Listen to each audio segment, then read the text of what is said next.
Logan Paul and Mike Malak. Friend of the show, Mike Malak, has a podcast called Impulsive. Some of you may know it, some of you may not. Very big podcast. And they, yesterday, had a conversation with a particular individual with a red tie.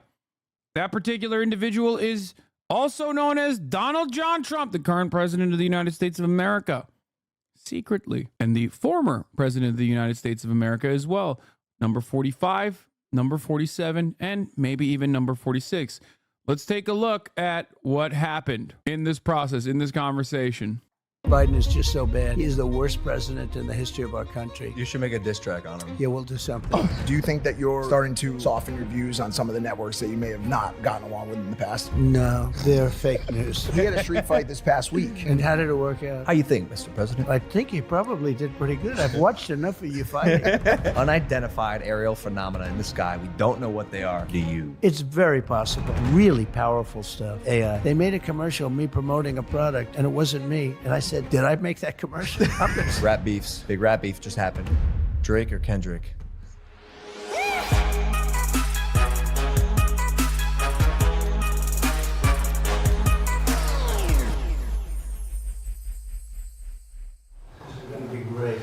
I think so too, Mr. Trump. This all my life. On the one hand, I'm like thinking about the ethics of such a thing, you know, like promoting Donald Trump, which is like hilarious to say because he was the president. He's like, why are you platforming Trump? It's like a funny thing to say. But also on the other hand, I'm like, it's such great content. And honestly, my content brain side gets way excited. Yeah, that was me on the trailer. I was there. My whole life. Anyway, hi fellas, how you doing? How are you, boss? How's your brother? Good? Yeah, he's excellent. You have a good relationship with him, right? With Jake? Yeah. Yeah, we do now. But it's not always been like that. It's always been, yeah, I can imagine. This is my But brother. It's good. Yeah, it's good. It's good. Taylor Tyson, who you got? Yeah, right? Who you got? When is that gonna be? November. It got rescheduled. Well, look, Mike was fantastic, but, you know, Mike's a little older now. Yeah. And you guys can fight. Yeah. We'll talk about that, but you guys can really fight, legitimately fight. Thank you, sir. At first I said, it's so amazing because I always thought like a UFC guy or a top, even contender would be able to win at 75 years old. You think? But it doesn't work that way. Yeah. Yeah. The clock is still the clock. Yeah. I figured that out with Floyd as well. Yeah, well, how about that, right? I don't know. I mean, it was even. Yeah, which You would shouldn't have make. thought he would have won that fight. That's what I thought. That was your baby. Yeah. Some people still think he did win This that is for you fight. guys. Oh, no way. We got gifts. Oh, nice. Sell for a lot of money this thing. Oh, no way. Oh, thank you, President. Just split it up. Here's Oh, amazing. something for you. This is Is this your mugshot? This is, yeah, can you believe it? You're a gangster. This is what we're reduced to. Isn't that No crazy? way. No way. Should we put him on now? Yeah. I'm so jealous. Like, oh my God. I'm jealous, but also I'm excited because like I don't think I've ever been this close, like this immediately and directly close to Donald Trump. Like, think about it, chat. This man sitting in the corner, the host of the Impulsive podcast, has sat here. You know what I mean? Like, this is literally the closest I have been to Donald Trump. That's mighty parasocial of you. Yeah, I am parasocial for Trump. That's amazing. Why didn't you ask him to mention you? Dude, if I knew, I would have helped them produce this. 100%. I would have given him some solid questions. Like, not like obviously contentious ones, but like questions that would trip him up at least a little bit, but massaged in a way where it's like a good enough question that he will answer it. Tells. Well, Elvis had one. Frank Sinatra had one. This shirt? But we've eclipsed them. A long time ago, we've eclipsed them. This is crazy. It's pretty cool. Isn't it cool? I have to be honest, I'm It's jealous. actually, I'm not sure if I love it or not, but No, it's it good. is what it is. It happened and might as well monetize it. Well, Mr. President, people surely love it. They love the picture. They rallied behind it. They're rallying behind you now. Well, they More are. than ever. And we had the biggest fundraising, I think, ever for any candidate ever anywhere in the world in the last 8 or 9 days. Hundreds of millions of dollars. And too bad it couldn't have been done for other reasons, but they viewed the case as being so corrupt and so ridiculous. Every one of the legal pundits, and they're great guys. When you look at Dershowitz, the whole group, that whole group of people. Bringing up Alan Dershowitz to Logan Paul and Mike Malak is crazy, okay? They have no idea what you're talking about, okay? And if they did, they would probably not even be that fond of Alan Dershowitz, also known to the average human being as Jeffrey Epstein's file lawyer. Like, yeah, Mark Levin, good guy. It's like, dude, these guys don't know Mark Levin. What are you saying? Andy McCarthy, Jonathan Turley, Greg Jarrett, every one of them, they came out. That's and so they funny. Bringing up Jonathan Turley to Logan Paul. Great guy, Jonathan Turley. I call him Jonathan Turdley. There's something very funny about this. Said there's not even a case here. There's no case. And when they saw the jury instructions, when they saw all the things that happened, and it's not like anybody's a friend of mine. Mark Levin is an example. They couldn't believe it. So unfair. You know, it's a very unfair thing. And because of that, the fundraising numbers and the polls, but the fundraising, that's sort of like a poll anyway, right? When you get right down to it. But the fundraising numbers went, I don't think there's. What, bro, if fundraising numbers are like a poll, Biden is winning by Reagan percentages. Like, okay, let's talk about a couple of things. Number one, did he get, ew, oh my God, that got stuck in her throat. You are such a fat ass. Hey, no. Drop it. Drop it. What the hell was that? She had to throw it up. Hey, drop it. Kaya, drop it. That's crazy. I've never had her actually have that like get stuck before. Why are you fat shaming again? Because she is fat. Don't be mean, she's on her period. Do I feel better now that I yelled? Yes. She looks so sad now. What are you doing? Look. Look at. Look. No way. My ex's dog died in October that way, getting a chunk of chew treat stuck in her throat and ruptured her esophagus. Okay. Well, luckily she is an animal, a fat ass, who's able to take down like that. This was the first time I've ever seen her actually get like into any sort of complication. How much does she weigh now? 100 pounds. This might be a little too disgusting of a question, but with a dog that big, I'm genuinely curious. What happens if she like jumps, sneezes, bolts, or does that dog shake while on her period? She bleeds. She bleeds a lot. Like a human. She is 100 pounds. Okay. Kaya. Okay. Yeah. Is she not spayed yet? No. Ew, you're gross. Oh, look.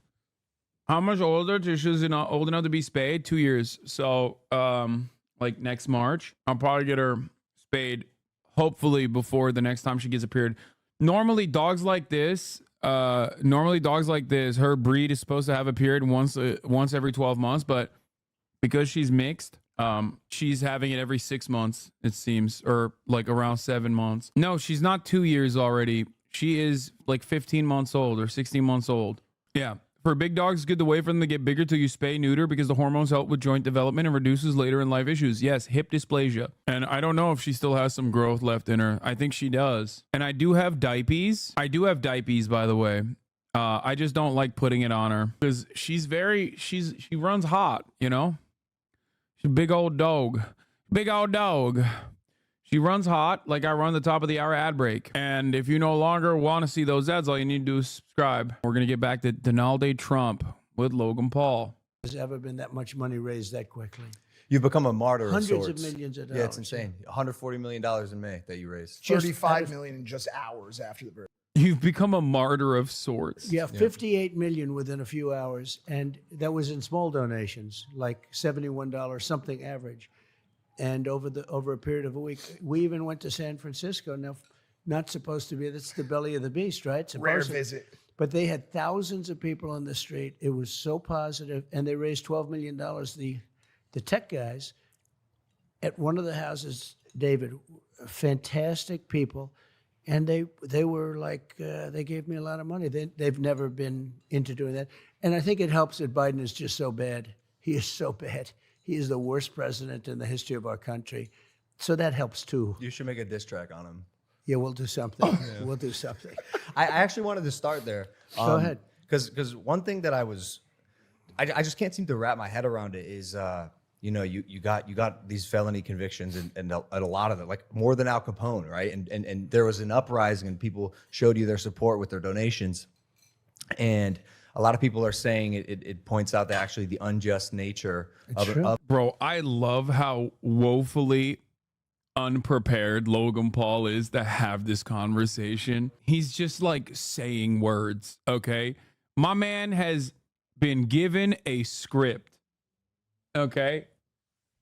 This is awesome. He's like, yeah, an uprising is happening. It's just like Al Capone. It's like, what are you saying, big dog? Oh, it's so good. Please, Michael, bring it in. Bring it in.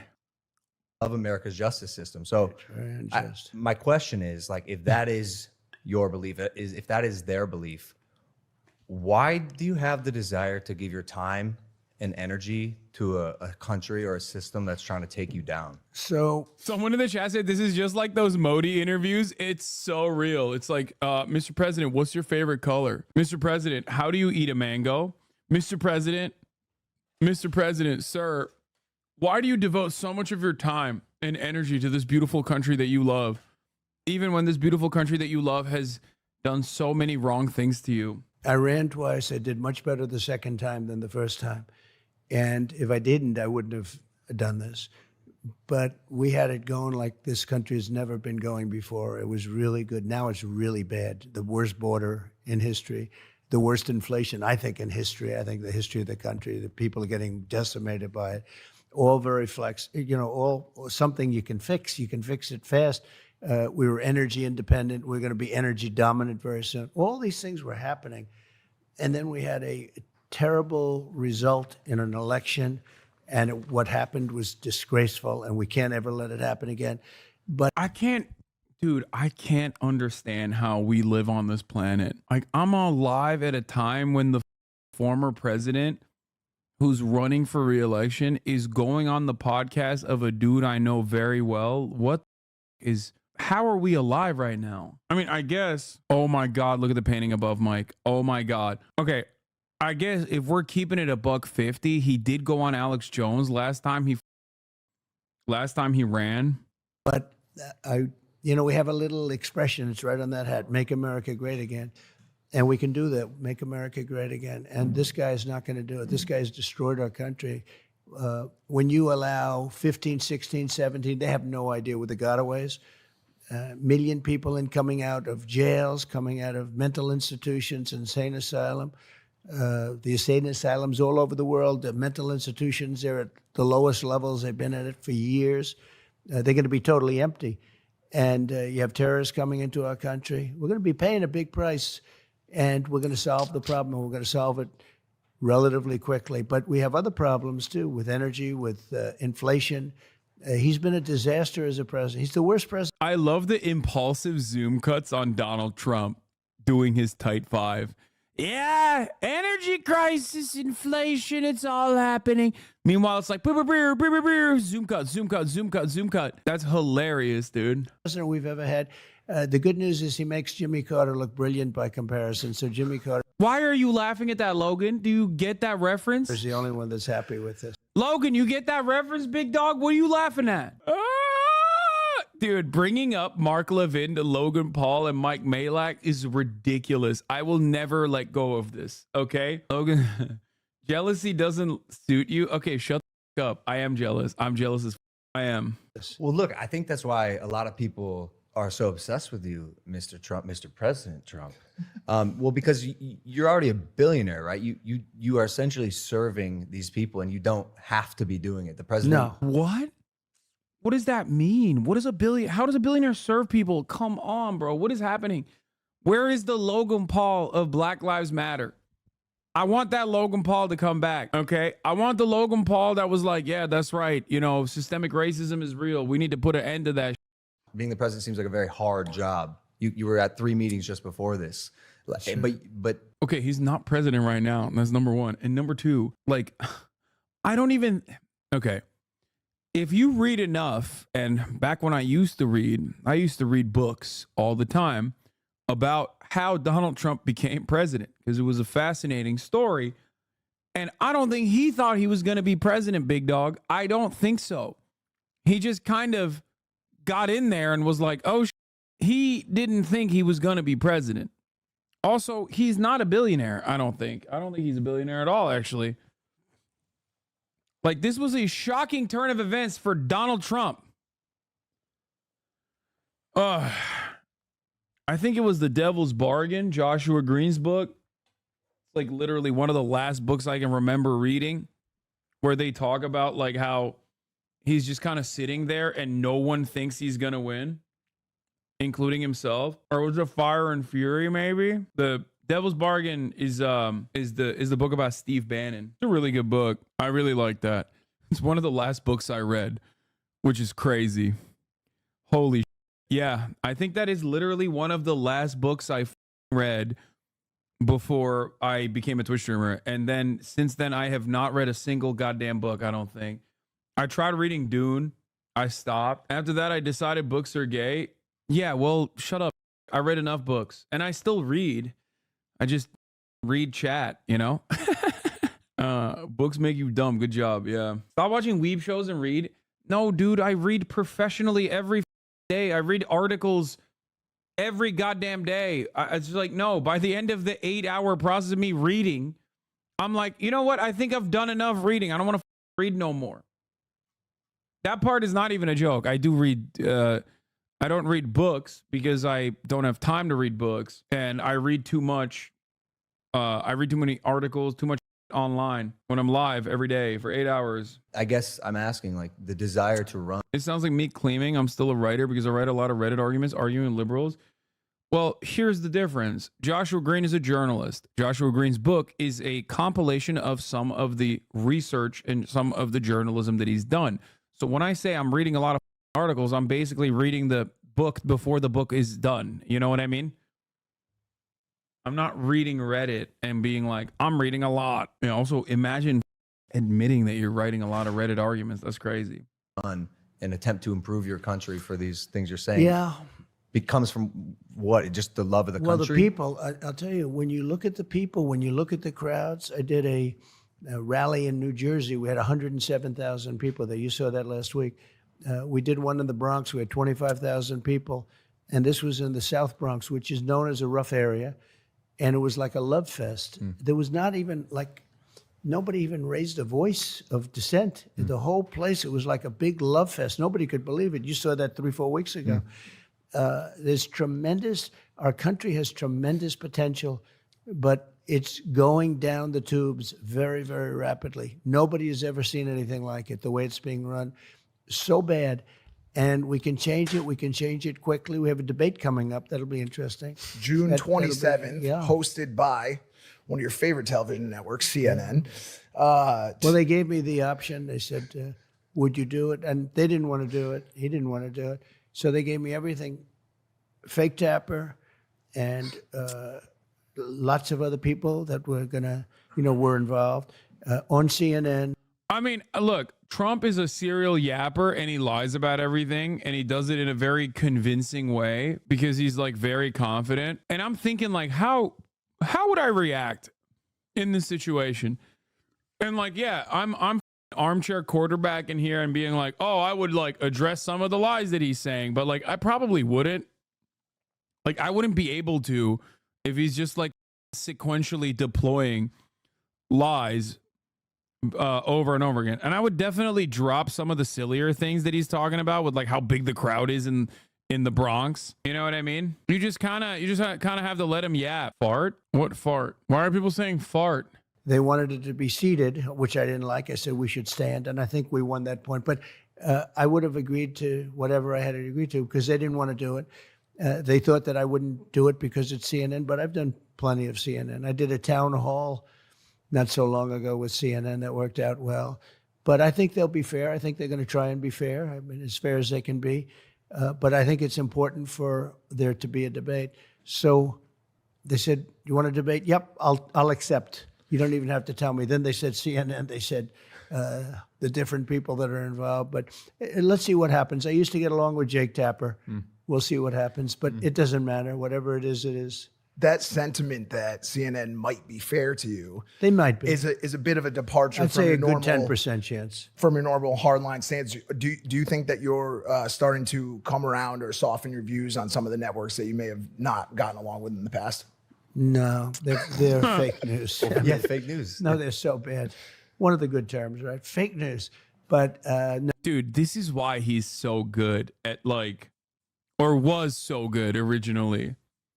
Like, look, Logan's ears perked up when he said fake news, because from Logan's framework, he is basically like Barney. You know what I mean? It's like talking to Mickey Mouse. And you know, this is a catchphrase, right?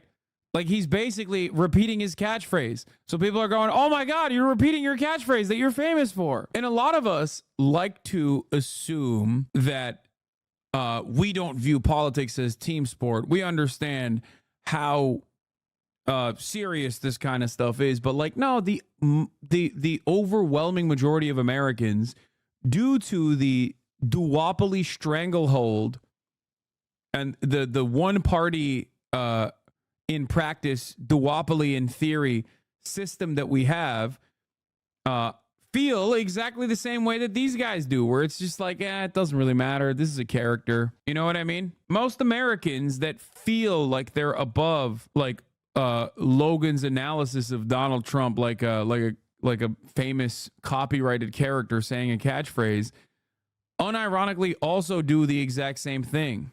no, I don't think so. I thought maybe, you know, I had one with Like, every single liberal in the chat that has been like, "You don't understand, voting for Biden is going to save America," as opposed to Donald Trump, who's going to ruin America. Like, you are doing the same thing that Logan's doing, but just like in the opposite direction. At least Logan Paul understands that he's not the brightest light bulb in the room when it comes down to, politics. Caitlin Collins about 4 or 5 months ago. Just It was one of gayer, the highest rated exactly. shows they've ever had. And I really thought they were going to go maybe sort of in the middle, but I was wrong about, as I'm getting on and I'm hearing the way I'm being announced, they said, "Hey, these people are playing hardball. They're making a big mistake, but the ratings for this debate, I guess, will be quite good." Massive. Are you surprised by his decision to face-to-face with you? You mean the fact that they're willing to do it? That Biden's A willing little to do bit. it? They didn't want to do it. They thought I turned CNN down. Look, CNN is the enemy. And they thought I was going to turn CNN, and Tapper is, one of the guys that, when I'm making a speech, so they're waiting for the nomination for months and months. I got it in the quickest fashion. Nobody's ever gotten a nomination so quickly. And I'm making my nomination speech, and they refuse to put it. They're covering it for months and months. Now I'm actually making my speech. I mean, this is the big night. I won the nomination, and they refuse to put it on. These are people that don't like Trump. But it's okay. Remember when Jake Tapper called you a misogynist? You know what's really funny about this? I don't even remember tweeting this out, but like, the very same people that back in the day were celebrating this, I'm willing to bet, would now, if I were to tweet this, would try to get me banned. You know what I mean? Like, all the people that used to be like little libs in this audience, in this community, would 100%. They're the same ones who were like, "I can't believe Hasan said that to Tom Cotton. Fix your stream, emotes are flying." I can't. It's like a bit reward or something. Everyone's doing on-screen celebrations. I mean, whatever. I don't see it. Okay, because I think it's important to have a debate, or a number of debates, actually. The fact that you are so You can set it higher in your settings. Wait, really? How do I set it higher? Is it on the alerts side? No. How do I do that? Is it on community, activity, followers list, roles manager? No. It just sucks when chatters do it during serious discussions. On your dashboard, go to rewards, on-screen celebrations. Dashboard, go to rewards. Where the are the rewards on my dashboard? God, I never look at my rewards or my dashboard. Where is it? Monetization, viewer rewards, power-ups and channel points. Rewards, drops, emotes, power-ups. Manage power-ups and channel points. Enable channel points. We've temporarily removed the ability to enable or disable channel points. Gigantify an emote. What the you can gigantify an emote? Okay, let's do that. 5,000 for that. On-screen celebrations. Let's get our money up, folks. 20,000 for on-screen celebrations. Oh, maxed out at 10,000. God damn it. That's crazy that they won't let you cancel it. And the only way you can do that is if you get like, okay, here. All right, maxed it out. There you go. It's in bits, not channel points. Oh yeah, bits. Sorry. But it's like, it's crazy that they won't let you do that. Like, they won't let you change the bits. or you can only max it out to 10,000. You know what? I'm gonna max out all of it to 10,000. It. You've just lost so much money. This was gonna go crazy with bits, but I guess a socialist wouldn't understand. Yeah, I don't care. I didn't want emotes blocking the whole goddamn screen while I'm streaming. Okay, it's crazy. It's not even like a little bit. It literally blocks the whole screen. So vocal as well, especially on social media, I think works in your favor. And personally, I like that you come with receipts sometimes. Yeah, I've seen you pull them out of your, No, I your understand. jacket. Will you have receipts? I like to do it. Well, fact checking's fun. Yeah, I know. We'll check. We're gonna check a lot of things. It's gonna be an interesting. You will be watching, right? I'll be watching. We just don't want to schedule it around one of your fights. Please because don't. Please you don't. do pretty well. Thanks. I'll be watching. Yeah, I always see you at So UFC. do you ever? By the way, do you ever fight your brother? That's the question. You want to know something? I want to know. Okay, Yeah, all because right. you are both good. Do you ever fight him? Thank you. I not in real life. You no. practiced a little bit Never. with him, right? We've never even sparred. Really? We don't know. I think Well, did you beat him up your whole life? I growing didn't. up? I punched him in the face once because he took my glasses. But I was willing to step in for Mike Tyson when Tyson got sick and had to postpone his fight. And we actually like ran it up the chain at Netflix. It's hard for brothers to fight, though. I think it's hard. Not on I've seen Netflix it over for a the years, big you know. old bag. Like Yeah, figure there it have out been once and some, for though. all. I think it's. You don't think so? You love your brother. Well, me and Jake decided that obviously, like, we both come from a place of love, and whatever the outcome would be, we'd have to be okay with it. But obviously, I love my no, brother. but the shots to the face and Just one time though, for the rest of history. You know, that night goes down forever. The Klitschko brothers never did it. No, they never did it, and they were both good, and they Yeah. never did it. They were very good, but in fact, nobody really figured out maybe who was better. They had some good fights. They were tough, right? Yeah. They Well, were tough. Jake's tough and he's good, but I'm He's- 1-0. he's very good, and you're very good. Thanks. He had a street fight this past week against somebody from a squad you may know as the tell me. from the Nelk Boys. Oh, right. Yeah, When you one- said you had it out with them? An actual street fight. No, but a friendly one or an unfriendly one? Oh, it was pretty unfriendly. Yeah, I it was was not there. friendly.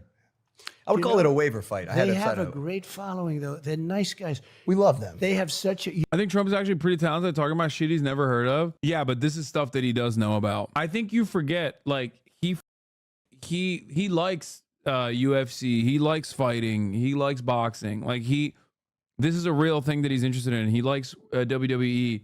So for him, this is in the pocket. You do. Good. yeah. I'm glad because Yeah. I'm getting myself into a position here. They really are. They did. Dana White, who's fantastic. for sure. He said, "Would you do the Nelk Boys?" I didn't know who they were.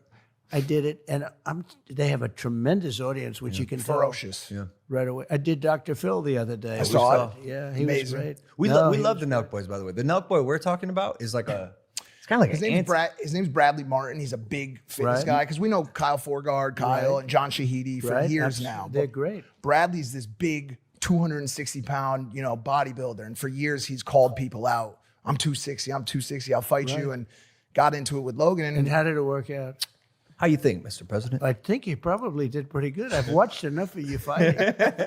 It was off camera. You know, it was cool. It was like a duel, like a good old fashioned, just boys being boys, no cameras. It was a real deal. The real deal. And No rules. was he finished?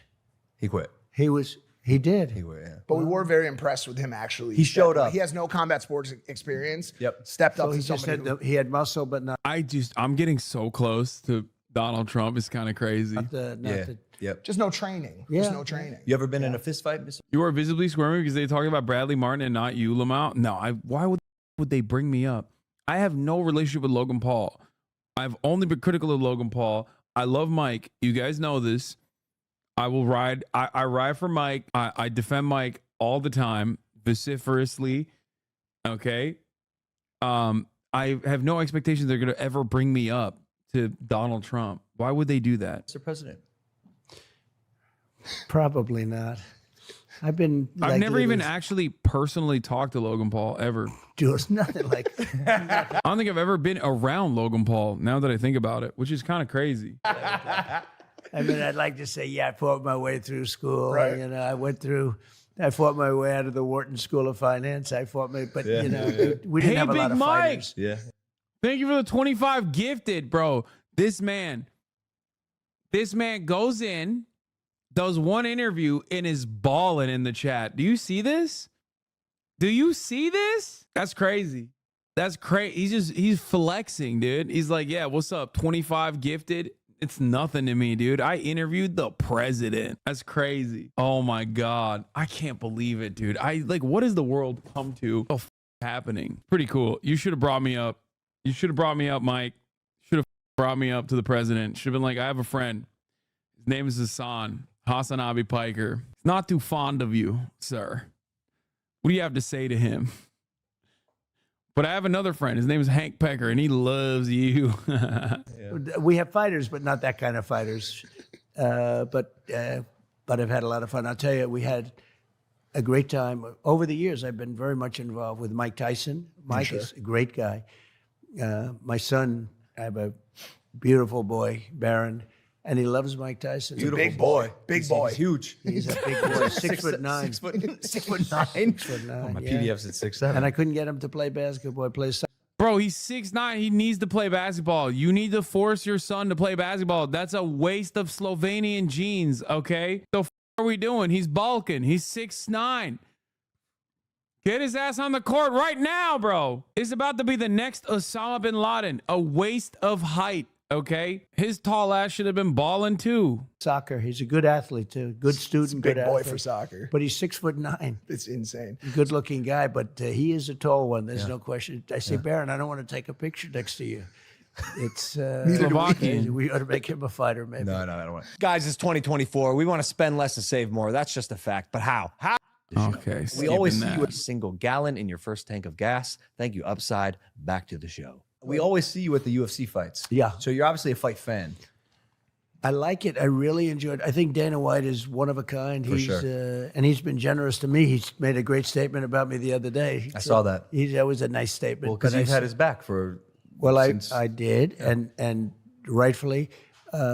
I think, the expression "everybody's How would you replaceable." skip our ad? Come on, bro. You guys have enough money. You motherfuckers are posting up. How could you skip our ad? Unreal. Bro, you're literally posting prime models on this interview, okay? You made enough money. You've made enough money. This interview is going to go nutty mode with the ad rev too. I showed the link. It's ethical. It's ethical reacts. I'm not sure anybody could do the job he does. Is unbelievable. Yeah. He gets. I met Khabib, who's I saw that. 29-0, and his father died, and he just said, "That's it for me." And his father was great at what he did, and probably he never lost even a round. I think he 29-0. They say he never lost a round, and I thought he was great. And Khabib for sure hates. No, he doesn't. Are you kidding me? Khabib literally walked up to him, shook his hand, and was like, "Mr. President, can you please?" The thing that I love about the Dagestani fighters is they all speak English. Like it's like they love chirping. I think they recognize early on that like you got to be able to speak English so you can like talk. Yeah, Khabib walked up to him and was like, "Sir, please, Palestine, save them." And Trump, of course, was like, "Yeah, I'm going to deal with it. Dagestani knows Russian. Of course they speak Russian. What are you talking about? Khabib's English is honestly pretty solid. Yeah, no, all the Dagestani fighters, all they do is train and speak English, bro, so they could talk better. Khabib's father convinced them to focus on English. It's smart. It's very, very, very smart to be able to speak English. got to speak. He was just about my favorite guy, and really talented. The Strickland was fantastic the other night. I thought he was Great striker. He was. Everyone wants to come out of the cage and meet you after they They win. do. And Yeah, when- they and when do. you- I'm very honored by it. Every time they win. You sound like Pakistani parents right now. I mean, it's true though. It's if you want to make it in American media, you have to be able to speak English. Like you become an infinitely more marketable figure when you can talk in English. Okay? The moment that it's not a subtitle that's saying what you're saying, but instead is directly coming out of your mouth, you've become an incredibly marketable entity. And the Dagestani fighters, I think, definitely understand that. They jump out. Yeah. They jump out of that cage. Yeah, Islam Makhachev said this. Doesn't speak Money's English important, because- Islam. Look, but Money's this guy important, Islam. Doesn't speak Money's English important, because Islam. nobody understands this guy. He doesn't speak English. English is important. If you want to make money, you have to speak some language which everybody understands. So I gonna smash your boy. Go to sleep. It's sleep time. Go to sleep. No tap out. You don't tap out. Go to sleep. These people, they come here to see you. These people, they come here to see you. You talk shit. Go to sleep. Like it's nothing. I don't know. It's pretty high, but they have no problem. And when you enter the arena, there's an eruption of cheers. Yeah. But I remember, because I've been going to UFC for a while, like it wasn't always like that. There was a very clear like shift in the perception of you. Do you feel like you feel that now? Yeah, it's like, talk now. Let's talk now. There's another one. Dude, think about how iconic that shit is, though. Now we talk. Talking now. Now we talking. Now we talk. Think about that, dude. That's insane. Yeah, send me location. More than ever. I don't know. You know, I've done it in Vegas, Miami. I do it with Dana. Dana wants me to do that, and I do it. And it is an eruption. Hello? He said like he's never heard before. They actually stopped a fight. One of the fighters were walking out, and there's a fight going on, and these guys are really going at it, and they heard this crazy sound, and they stopped the fight. They both stopped fighting. They're looking over what happened. They probably thought bad things were happening to the arena. But no, it's been great. And he is just somebody you have to really respect. I imagine you guys do. But he gets these fighters from all over the world, and they are, some really talented people. And I have respect for fighters. When you can take 200 shots to the face and then look forward to the second round. Yes. It's interesting. Biden could never do this interview. Holy he really is going to win. I don't know. We'll see. I'm not so certain of Donald Trump winning the election. I do think that he has a pretty solid chance, and I think that that should never be the case. But unfortunately, the Democratic Party has gone with Biden, who is an old man. But you are right. I don't think that Joe Brandon could do an uninterrupted hour-long interview like this and just like chirp about shit. Biden has a 20% disapproval margin, bro. Good luck with that. Yeah, except you do realize that the Democratic Party across the board is nowhere near as unpopular as Joseph Robinette Biden is. That's the issue. Joe Biden is unpopular. Joe Biden is old. He's seen as weak and feeble because he is. It's nap time for him all the time. But the Democratic Party is actually doing fairly well in a lot of the same Senate seats on the same ballots but that Joe Biden is supposed to be at the top of the ticket on. That's the crazy part about it. Like, the Democratic Party isn't doing poorly. Biden is. And under normal circumstances, it's never down ballot that carries the top of the ticket. It's vice versa. You have a very popular leader that a lot of people rally around, and then they go, I'm here. Might as well vote down ballot for the Democrats as well. In this situation, it's the exact opposite. Republicans flopped in the midterms. It's not even just that. Like, the Republican Party is broadly seen as like undemocratic, anti-democratic, corrupt, chaotic, and also greatly invested in the removal of civil liberties from women. Okay, not just like gay people, not just queer people, not trans people. I'm talking women. That's 50% of the population. There's a lot of Republican women, white women that vote. So when they see that, they're like, you know what? This kind of sucks. I actually don't want to vote for these guys. Abortion is massive. It's a massively consequential thing that the Republican Party brought about itself. They are, in many respects, suffering from their own success. A lot of wrestlers want to do the UFC thing, but they can't take the shots because they're wrestlers.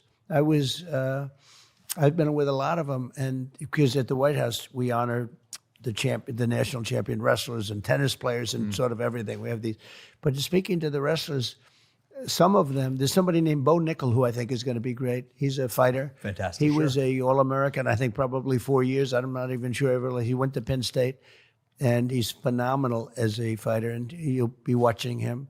But he doesn't mind if he gets hit. He doesn't mind. Some people don't want that. Speaking of conflict and fighting, since you left office, the number of global conflicts has skyrocketed. And I know Khabib talked to you about it quickly when you spoke with him. I think 2 weeks ago about President Biden authorized the use of American weapons in Russia, which has now led to a fleet of Russian warships coming towards Cuba this week. What are your thoughts and concerns around our current handling of our relationship with Russia? Well, the Russian attack on Ukraine would have never happened if I were president. Would have never happened. It's just a shame. So many dead people. You look at just the soldiers. It's 500,000 soldiers between the both countries. But so many dead people, so many towns and villages and buildings and all, I mean, magnificent culture just being wiped out. You okay over there? Stuff's falling Yes. over. Sounds good. Nice book, by the way. Nice book. That's We'll his get to book. that. That's his book Mine, about, yeah, about it's- overcoming drug promote it. addiction. It's a bestseller about the opiate epidemic, which Oh, we'll that's talk good. about. Wow, after. that's a great topic because it's so sad to see what's happening. Wow. That's right. Nice book. I'm going to kill all drug dealers. Wow. I love when he says Russia never would have invaded Ukraine if I was the president. It's just like literally all of these things that have happened under the Brandon regime. He could just sit back and be like, yep, if I was president, none of that would have happened. Only good things, none of the bad. Believe me. So bad. But it's a shame because it never would have happened. And it didn't happen during my 4 years. It didn't happen. It wouldn't have happened. I got along very well with Putin. I got along with Zelensky. But it wouldn't have happened. And October 7th would have never happened. And Yeah, like, see, this is the part where I would be like, if I was in the room in a situation like this is the part where I'd be like, how can you say that? Honestly. You ripped apart the Iran denuclearization agreement, which literally created more regional stability, okay? You added additional sanctions to Iran, even though European investigators were still openly reporting that Iran was following through on the nuclear denuclearization agreement even after you ripped the deal apart, famously. You also you moved the embassy to Jerusalem, which was insane, okay? That was an insane move. You moved the American embassy to Jerusalem, making it permanent that, like, Israel now controls Jerusalem, including occupied East Jerusalem. You then recognized annexed territory, Golan Heights, which is Syrian land that Israel illegally occupies. Again, you recognize that as like permanent Israeli land. You did the Abraham Accords, which directly wrote out the Palestinians from the equation of Palestinian sovereignty, which greatly increased tensions and was the direct consequence of which was October 7. Beyond that, you also assassinated the second in command, Qasem Soleimani, in Iran. You are a big part of why October 7 happened, if not the biggest part, outside of Israel. This is the type that obviously Trump is never going to be questioned on, because I don't think it's not even like Mike that's going to ask him these questions, but it's also not even like mainstream media that would ever ask him these questions, because the reverse of this for mainstream media, the reversal is an easy dunk as well. Trump could go, if it was so bad, why didn't Brandon change it? You know what I mean?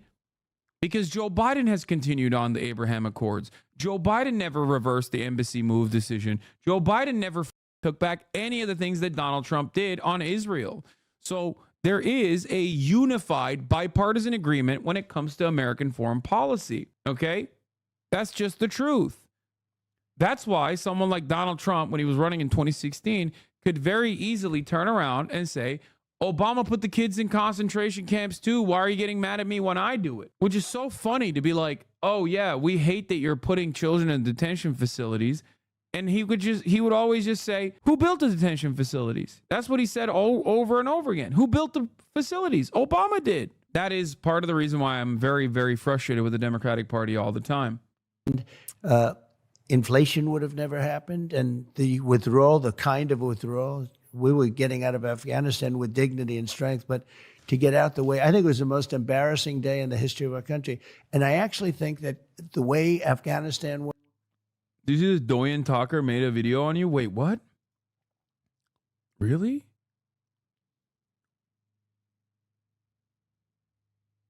Is this it? That's a baby, bro. What? Worked. I think that when Putin looked at that, he said, wow, let's go in. And you know who else looked at it? President Xi of China. And he is looking at Taiwan and he's drooling. He's drooling over Taiwan, and so something could happen there. We've lost a lot of respect. They're laughing at us all over the world, and that wasn't happening 4 years ago. And with you back in office, you think we'll get that respect back? Yeah, we'll get it back. Yeah, this is ridiculous. If there's one thing that was universally acknowledged, it was that America did become more of a laughing stock by our allies, especially during his administration. Literally, everyone laughed at his face. Everyone laughed behind his back. The entire world was like, look at this dumbass. Now, the saddest part about it is that they're still laughing because now we substituted one jackass for a drooling, demented idiot who can't probably keep his bowel movements restricted for a long enough timeline because he's just too old. So now they're still laughing. Now, of course, they won't be laughing for too long because like our kind of brain rot has already completely captivated Europe as it once did less than 100 years ago. It's already happening. But having said that, Donald Trump saying like, no, I'm going to restore the fear and the respect that America had around the globe. That's just like dumb guy shit. He says that, and it's no different than him being like, I'm a businessman and I think someone needs to run this country like a business. That's like classic dumb guy shit. Okay? Dumb people love that shit. They loved going, oh yeah, we got to vote for a businessman to fix the economy. We have to run this country like a business. It's like, bro, what are you talking about? You literally work at Walmart, man. You're getting over every goddamn day. What do you mean we got to run the country like a business? What are you talking about, bro? Like, which business? Trump's businesses? He had 7 bankruptcies. What are we talking about? It's like, you ain't even a business person. Like, why are you saying we got to run the country like a business? So that's one of the classic, like dumb guy arguments. And the other classic dumb guy argument is like, oh, I'm going to restore respect to America. It's like, yeah, sure, dude. What's your relationship like with Vladimir Putin? I think very good, but I was tough with him. You know, I ended the pipeline. He built, it's called Nord Stream 2. Nobody ever heard of Nord Stream 2 until I got involved. And it was the biggest project ever done in Russia. I mean, you know, this was a... I'm not gonna lie, I don't think Logan Paul knows what Nord Stream 2 is, okay? Like, no disrespect, but like, he's checked out, okay? He's like, what? Okay, Nord Stream 2, okay, got it. Pipeline that was going to supply oil and gas to all over Europe, Germany in particular. And I said, what are you doing? Why are you doing this to Germany? I said, we're defending you under NATO and you're paying billions of dollars a month to Russia. You mean we're defending you and you're giving the people we're defending you from, we're giving you the defense, but you're giving them money? Even on the Nord Stream front, it's like, well, Brandon blew it up. You know what I'm saying? Trump wasn't with it. Brandon blew that up. Now, here's the thing. Okay, here's the thing. One thing I will mention as far as like Trump constantly talking about NATO, the major difference between Donald Trump and Joe Brandon is that Trump keeps saying, I'm going to not disband NATO, mind you. He's not saying that at all. He's going to demand more money from NATO members, right? He keeps asking like, I need more money. I need more money from all the NATO nations. He has even gone as far as to say at a rally, I believe, that if Russia invaded a country and that country had not paid money into NATO, like had paid more for their defenses, that he would not defend that country, which of course makes everyone in the blob, in the NatSec side of DC go crazy. They hear that and they go, oh my God, he's going to destroy NATO. Now, this is born out of 2 different reasons. One, because Trump doesn't really fully understand that like NATO is really good for the American military industrial complex. They get to buy our weapons, you know what I mean? Like it's a way to reassert American dominance around the globe. They have American bases, they put American soldiers there. We get to create this endless cycle of security. It's a protection racket for the United States of America. So that's not how the dynamic with NATO normally works, right? We benefit from NATO way more than those guys benefit from NATO. The American military industrial complex benefits from NATO's existence. However, one can also make the argument that like Donald Trump is, doing a little bit more extortion on the protection racket in a way that where the mob guy does it. You know what I mean? Maybe the mob guy comes in, says, hey, your glasses are broken. Would be a shame if it got broke again. Maybe you need to pay us so we protect you. Okay? And then next time around, he still comes back and he's like, you know what? I think we need more money to protect your storefront, actually. So I think that's what Trump is doing a little bit. Inflation. Inflation has come to the American protection racket. At massive amounts. Probably the biggest project, most important, one of the most important projects they've ever done. I ended it. It was dead. It was gone. And then this guy comes in and he approves it, but he kills Keystone, the Keystone XL. Yep. So it's sad. But Putin said to me, it's the biggest thing. You ended it. You ended the pipeline. He said, they all say you and I are friendly, but I'd hate to see you as an enemy. But this was the biggest, this was massive amounts of money and everything. But that's how else. that you But talk to him Biden like came that? in, huh? You talk to him like that? Oh, no, I had a very good relationship. That's a good thing, not a bad thing. And I'm trying to tell people, no, it's a good thing. They've got, I would give you the exact number, but they gave a lot, just under 2,000 nuclear weapons. And we do also. And when you have nuclear weapons, and even if you don't have nuclear weapons, getting along is good, but be the tough one, be the smart one, get along is good. I tell the press all the time, no, the fact that I get along with Kim Jong-un, North Korea. That's crazy. President Xi. That's crazy. It's all good stuff getting along, but nobody ever took money out of China like me. I took hundreds of billions of dollars out in the form of tariffs and taxes. No other president took not 10 cents. And, China built their military because of the United States. The United States was giving them hundreds of billions of dollars a year in excess flow. Nobody's ever seen anything like it. But we took out hundreds of billions of dollars from China, and I still got along with President Xi until COVID. That was a breaking point. But no, but he was a guy that I respected. He liked me, and I liked him. That's a good thing, not a bad thing. The press says, "Oh, isn't it?" I think a lot of these global leaders know how to manipulate Trump, by the way, where they just basically glad handle. They just tell him he's a big boy. He's very strong. And then he takes that at face value and goes yeah, that's right. They love me. They respect me. They're afraid of me. You know what I mean? Because think about it this way. Donald Trump's a dumbass in comparison to people like Vladimir Putin and Xi Jinping. These guys are elderly statesmen at this point. They have been leading these massive countries for multiple decades in comparison to Donald Trump, who's a television guy who doesn't really like to read and is now lucked into a phenomenal position of power. So for them, they probably thought, this is great. We can do whatever the we want. This guy will just shut the up. As long as we glaze him a little bit, he'll be like, these guys love me. And as far as Xi Jinping goes, yeah, sure, he hasn't led China for decades.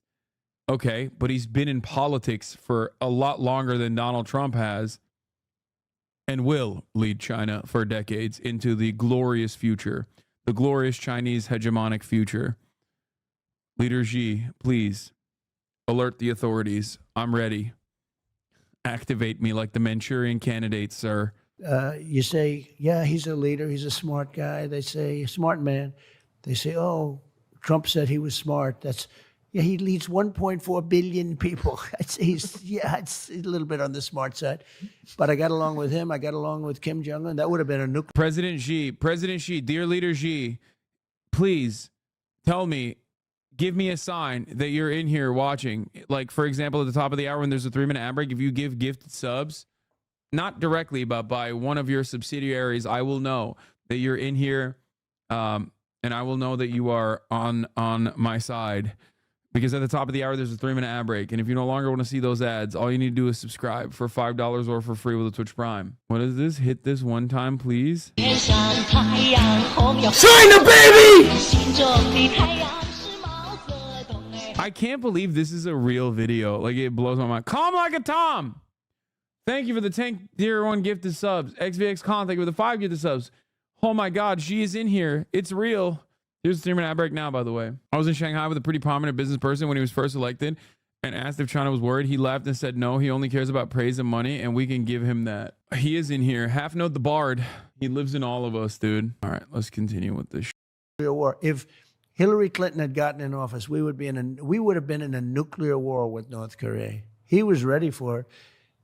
When I was with him, nobody else could meet him. All of a sudden, the dam broke, and we started talking a little bit. We got together, as you know, twice.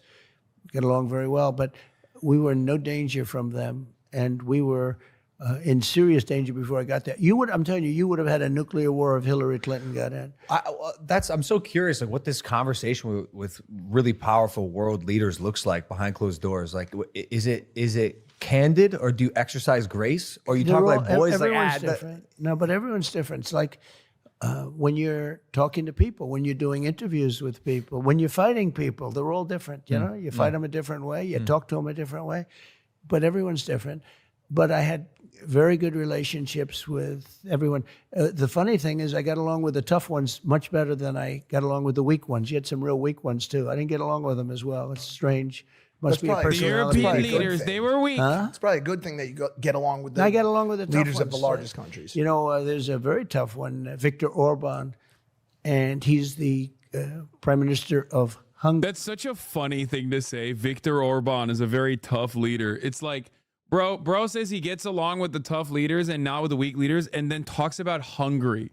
Like, yeah, dude, Viktor Orban, a real Hungary, the real tough nation of Hungary, led by the real tough man, Viktor Orban, dude. Come on. Like, that's insane. Like, when you say that about, like, I don't know, Vladimir Putin, that's fine. He is a strong man, right? When you say that about Erdogan, that's fine. He's a strong man, second largest army in NATO.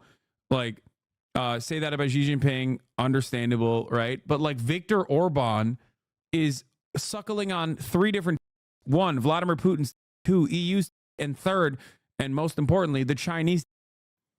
What are we talking about here? Like, he's Viktor Orban, very, very scary, very tough guy. Turkish gambling ring serves their country men liquid glurp in meal. Glurp awareness ring. What? Why are you guys sending me this shit? And he said that the reason the world is blowing up because Trump isn't president. When Trump was there, everybody respected Trump. He said was afraid of Trump. I don't want to use that term because that's, you know, I don't want to say, oh, they were afraid, like a child would say. But they respected me. But he said everyone listened to Trump. They were afraid of Trump. They couldn't figure Trump out. And they all listened. And they did listen. And we had no wars. We had no nothing. I defeated ISIS. Got rid of the biggest terrorists ever, maybe, or just about ever. I don't know, man. Israel's still standing, bitch. But we defeated, think of that, we knocked out ISIS, 100% of the ISIS caliphate, and started no wars. I wasn't in any wars. Now, that I don't know how you may feel about that. How dare you? How dare you call them the caliphate? That title belongs to one nation, okay? That's right, Turkey. Because you know, you're a warrior, right? Because all fighters, and you're a real fighter, by the way. It's not good. It's not good. I Yeah. don't shy away from conflict. My fiance has a problem with it. Yeah. It's not good. You're much more diplomatic than I probably would be. You know, it's very interesting, though. So Khabib came up to me after the fight the other night. And, you know, you guys would probably say he's the best ever, maybe. And, you know, He's certainly he probably is, and or very close, right? John Jones, a lot of people there. say. I'd say 1 and 2. And, you know, and he said to me, oh, I hope you can get in because we have to stop the wars. We have to stop the killing. He was so smart. He understood it. And I think he's friends or was friends, but I think he is friends with Putin very much. Yeah. But he said, we have to stop the killing, and it's true. And I think I'd have that war stopped if I was president-elect. Right after the election, if I win, I will get that war stopped. I'll get it stopped. Khabib wants the war in Ukraine to stop. Yeah, he wants it to be Russia. He wants Ukraine to be the second Dagestani territory so that they can finally stop being pussy and start doing real war like real men. No more gay Fast before I get to office. If it's not stopped before then. Talking about Russia, Ukraine. I'm talking about Russia, Ukraine. On We'll the- get it stopped. on the so flip many side- people are being killed. Mike, ask him a question. Be like, how? What are you going to do? Far more people are being killed. And I thought it was great when Khabib came up to me, he says, we've got to stop all of the killing in the world. He's a very smart guy. By the way, Khabib was talking about Israel, big dog. He wasn't talking about Ukraine.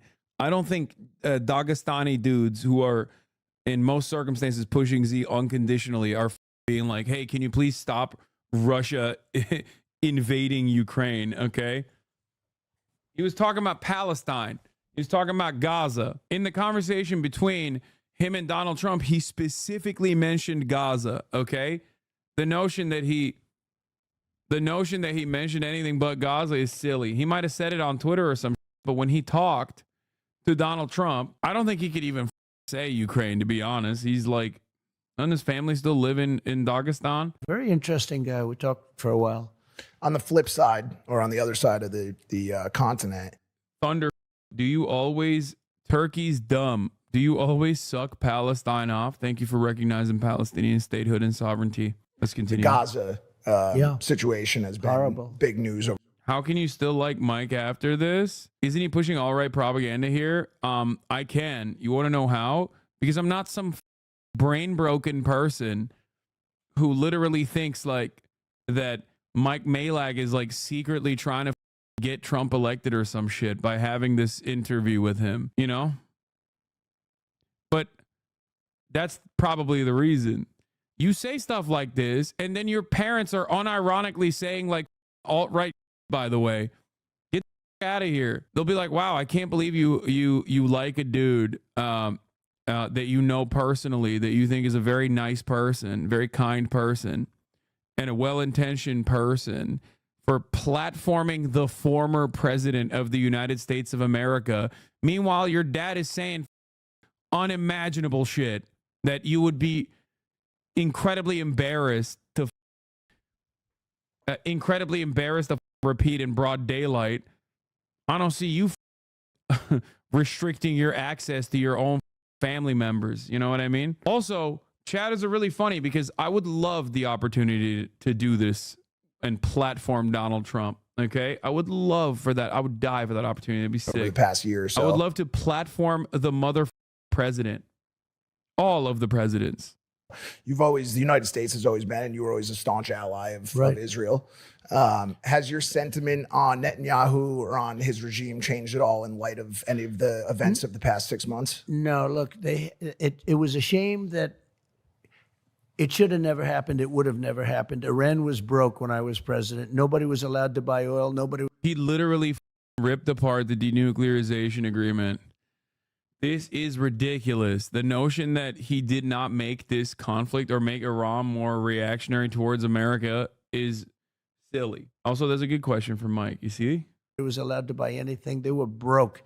A Democrat congressman on Deface the Nation, the show Deface the Nation. Ladies and gentlemen, it's Deface the Nation, yes, commonly known as Face the Nation, but I don't call it that. You have a name for I think everything. I have a name for everything. I'll end up with a name for you two guys by the time. Yeah. But it'll be. I can't wait to hear No, mine. there'll be good names. There'll be good names. But so he was on the show and he said, whether you like Trump or not, Iran was broke during Trump's. They would have made a deal within 1 week, and now they have $250 billion. We would have had a deal done literally in 1 week after the election, and it was ready. They were absolutely, and they had no money for Hamas. They had no money for Hezbollah.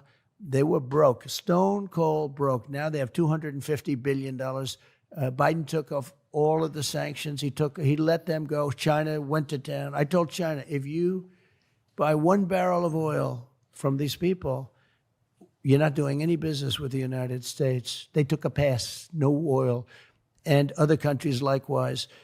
And we would have had a deal. It would have been a great deal for everybody. We would have had a deal. Now they have $250 billion. They made it all in 3 years, 3.5 years. They made it all during this Biden term.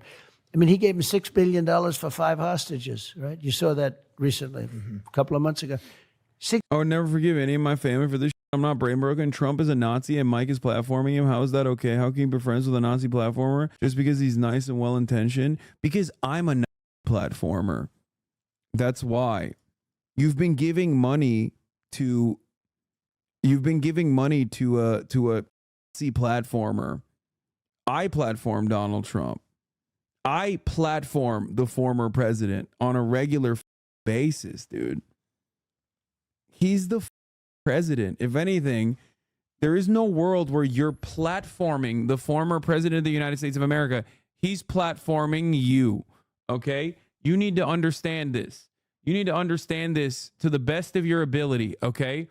There is no world where you are platforming the former president of the United States of America, okay? I don't know how to describe this to people. There is no world where you can platform the former president of the United States of America. He platforms you. When you are standing next to him, he is platforming you, not vice versa. Doesn't operate in the exact opposite way, okay? $6 billion for 5 hostages. He made the swap. The Prince of Terror, they call him. He's the best arms dealer ever, they say. Who knows what that means, but he was a great arms dealer. For the basketball player that wouldn't stand up during the national anthem. She thought that was a good time to tie her sneakers.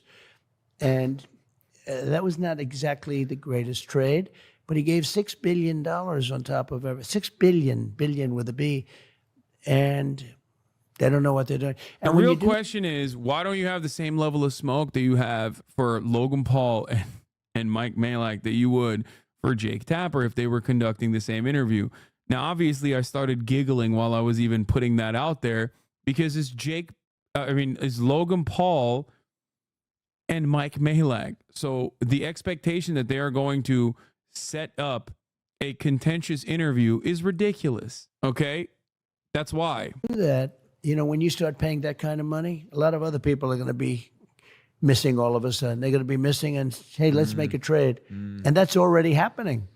You just can't do that. I got 58 people out. We never paid any money. 58 people, 58 hostages. We never paid money. Because once you pay money, you're going to be doing a lot. In other words, you're going to keep doing it.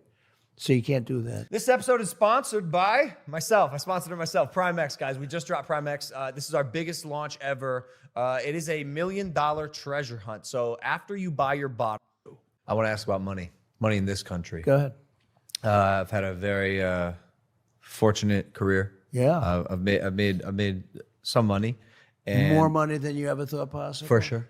Right? For sure. Yeah, I know. Absolutely. I know the kind of money you make because I know when you have a top event and your shows, but these events are doing fantastically. Yeah, what you've done is incredible. Yeah, I'm very blessed, and part of the reason that I believe I'm blessed is because of this country, and I think in a way I'm kind of living like the modern day American dream. I had access to a phone and could start my business and reach the entire world on this device. So, excuse me, did you guys start like separately? Me and Jake? Yes. Nah, together. Oh, you started together? Together on YouTube. And did you branch out? You each have your own thing? Well, eventually, because I went to college. Jake was still in high school. He ended up dropping out. I finished my first year. It's an amazing 2 stories, right? Yeah, for sure. Who makes more money?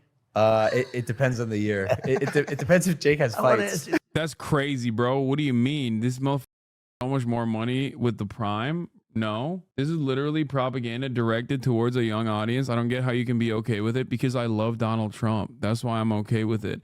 I want Logan Paul's 12 to 16-year-old demographic to go and illegally vote for Donald Trump. This is why I always laugh when people ask me the question like, what should politicians do more about outreach in terms of social media? And I'm just like, dude, it doesn't really, that's not moving the needle. I promise you.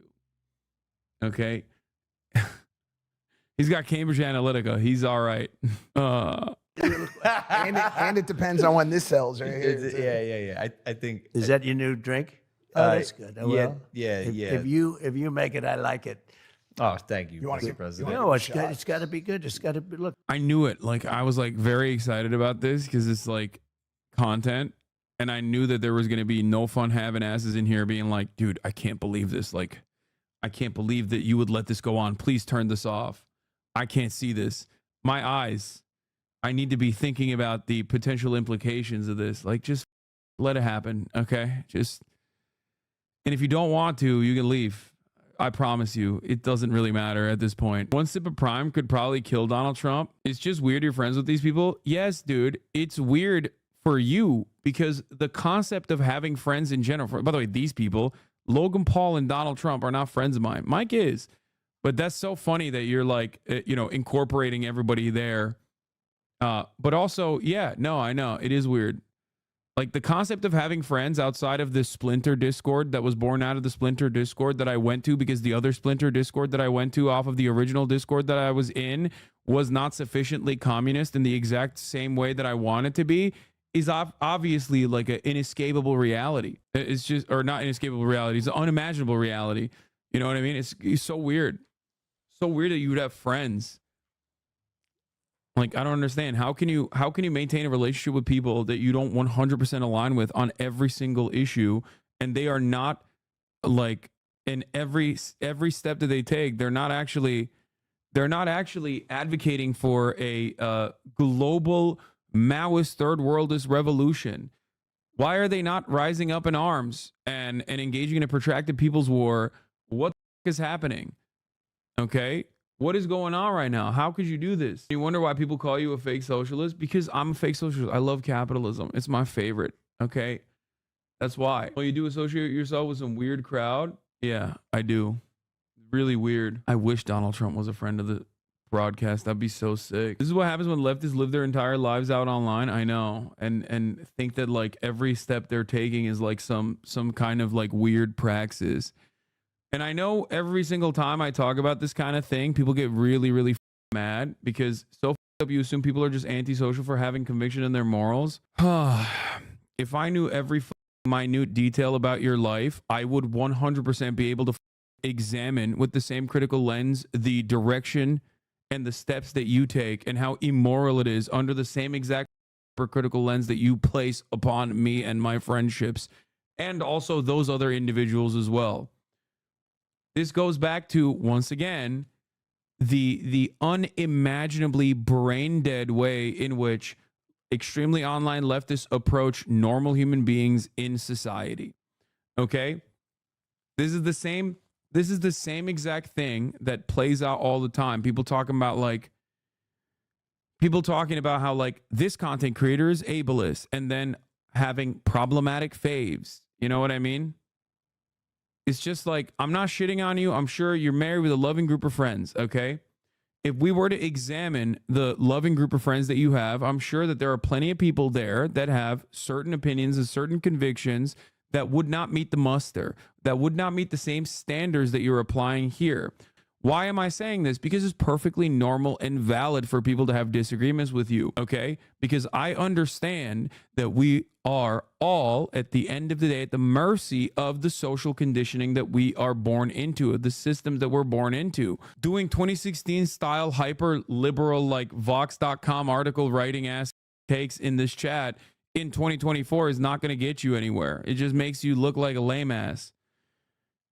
It makes you look unapproachable, hostile to the average person, to the normal person. You're making it seem as though this person, Mike, who's a good dude overall, is over here, repping the Confederate flag or some shit, and is like, secretly alt-right, okay? And I think a lot of you guys don't understand. A lot of you don't understand that is a major problem with the way that this community is seen from the outside world. Okay? That's a major issue. This is why I always say, one, we look unapproachable and incredibly unappealing, because you think that you are putting your best moral foot forward when you like chirp like this. Okay? You think you are actually reinstating some kind of purity in here to ensure that we are getting to ensure that we're cleansing this community of any kind of like outside influence that is inherently reactionary or whatever. And to the person who said, yeah, you said the same thing about Nick Merckx back in the day. Yeah, if Mike was chirping like Nick Merckx, my relationship with Mike would resemble my relationship with Nick Merckx, which is non-existent. Do you understand? Nick Merckx is actually a great example of this. Nick Merckx went from a normie with reactionary tendencies to a person who is outwardly reactionary.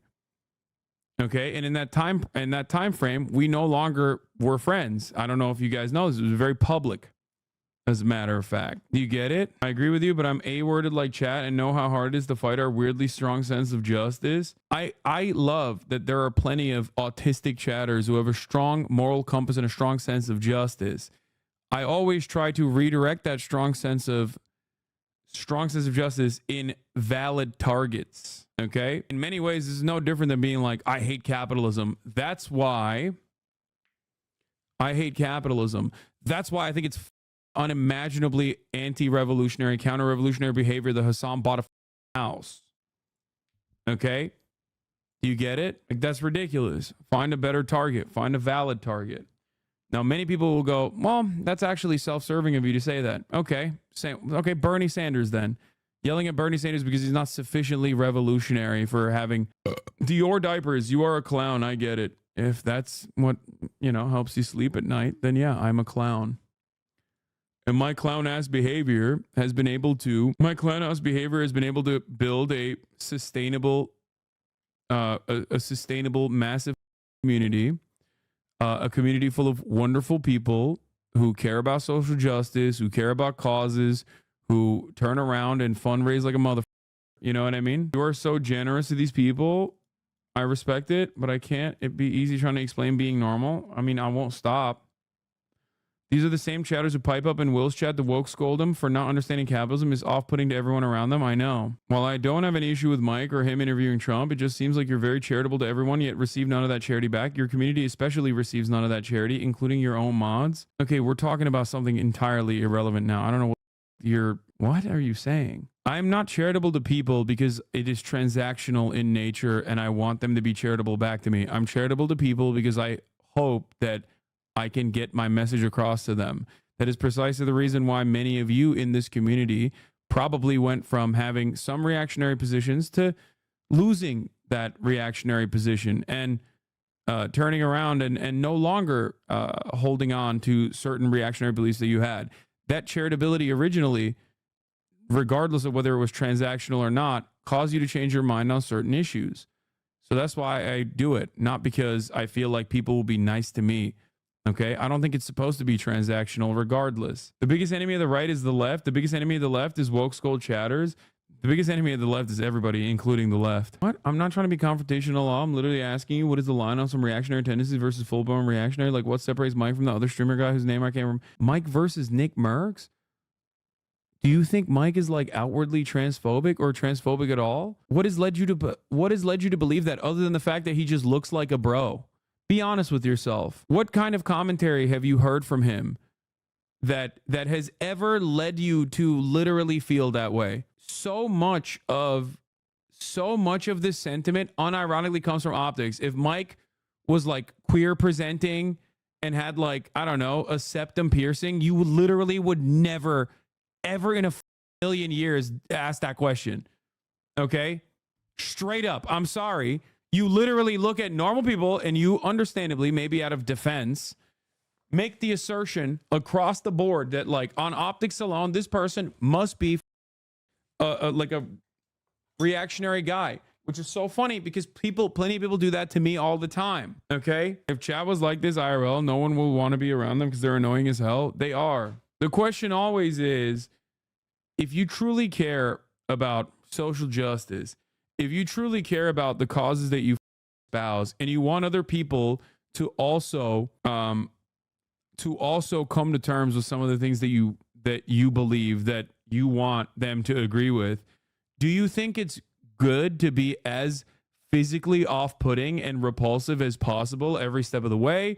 Or do you think it's better to at least try to fake being empathetic and fake being normal with the hopes that people will want to be around you? Because I think many people mistake the off-putting way that the off-putting vibes that they put out there as like being morally pure. It is sad that we find ourselves having this conversation almost daily nowadays. Okay, fake being normal if you can't do it. Mask, engage in masking. Very successful in, getting people to like you. It just sucks that so many people would just be like, no, I think being like I think being, okay, we'll lie to you and be yes people. No, I don't think you understand. I don't think you understand. Nothing could stop me loving your work, but your defensiveness speaks volumes. Mike's been transphobic about athletes, misgender other creators, and has been weird devil's advocate position on trans people. Be realist on. If you think Mike, as far as like a normal person goes, is a transphobic person, you will literally perish the moment that you step foot outside. That is insane. That is literally insane. No, that's not even the normie take. He's too woke for normal people. What the are we talking about? Not only that, but also he's way more charitable and way more understanding of the other side's position instead of being immediately negatively polarized against it. One time he was on stream and brought up the protect the kids shit. You set him straight and he was like, yeah, you're right. Exactly. Your morally grandstanding is 9 out of 10 times projection from the ignorant, selfish people following the status quo. I don't know why chat can't both recognize we're fighting an uphill battle. Then we're eating ourselves in that order. Yeah. I do think that it's kind of sad though, because ultimately it turns into like, is this a productive conversation and people will listen to what I have to say, be charitable to me and maybe internalize it, or will they suspect that I'm actually doing this for some secret reason because I want to defend my friend or something? And it's always the second thing. A lot of people think, no, there's got to be a secret second reason, even though this is a position I've held for years, and it's not even like a good friend or a close friend all the time. You know what I mean? With Mike, I like him. I know him personally. I think he's a good dude. But with many other circumstances, when I tell you to be normal, you always immediately infer that there has to be some secondary purpose, some cynical reason as to why he's doing this. Ooh, I will figure it out. And then you launch off those inferences in that cynical ass worldview that you have, and you go, maybe Hasan, he cannot be right. He cannot be right at all on this issue. He must be wrong, and he must be cynically defending this. I think I'm going to turn around and become a hater. Okay? It's like probably one of the most, move on with this conversation. Nobody hates you. You're the one who's having this conversation. Okay? You're literally having this conversation. Stop adjusting your sycophants alone and admit that Mike has said transphobic shit. I know you're reading this. Okay, we'll lie to you. Like, you think you're fighting a battle in here, and you're not. And you're the one who keeps talking about it. Well, why won't you shut the fuck up about it? I'm at least doing the dignity and not banning your stupid ass for chirping. You've made your point. This is one of the most annoying tendencies of like Twitch streaming, is that chatters will literally start a stun lock, keep chirping in the chat, have me respond to the chirp and go, okay, well, I guess you've made your point. Why are you still talking about it? It's like, because you're talking about it. Do you understand? Pushing away open-minded people is the dumbest thing you can do. Okay? It is literally the dumbest thing you can do. Every single time this conversation is taking place, you should take a deep breath and think about it and be like, am I fighting against this person? Do I think he might even remotely, just a little bit, marginally be right about what he's saying? Or is there some secret secondary tendency here? Is there some secret cynical reason as to why he's doing this? Anyway. Look, something's propelling him to fight world champions to a draw, right? Yeah. We actually made this American Prime beautiful. special Wow. for this episode. It's a hydration beverage. It's doing fine, doing well. We did 1.2 billion last year. That's year, great. Year 2. That's fantastic. But I'm blessed to have even just be able to say that is insane. But my question is, for other young people in this country who are looking to get ahead, because for a lot of them, times are tough right now. It's very tough. What would you say to them, kids who want to pursue their own version of the American dream and try to achieve their wildest dreams and make it all come true? I would say very simply, honestly, vote for Trump. Because with Biden, you're never going to do it. This country's going to hell. Vote for Trump. You know, we're doing great with youth. We're doing great with African Americans, with Hispanic Americans, through the roof, both of those groups, with women, with men, and with young people, we're doing very well. But I say vote for Trump. If you don't have the right guy in the lead, the country's not going to, you know, if the country doesn't do well, it's much harder to do even what you do, okay? Even what you do. So that would be a simple message. I really mean it, actually. The same opportunities he's had in America, I've had as well. My road has been a little bit rockier, as we were talking about in my book, The Fifth Vital. Good advice from Donald Trump. If you want to pursue the American dream, vote for Trump. Do chatters not realize you'd love to interview Trump too? It's not like you're exactly pro-Trump. It's impossible.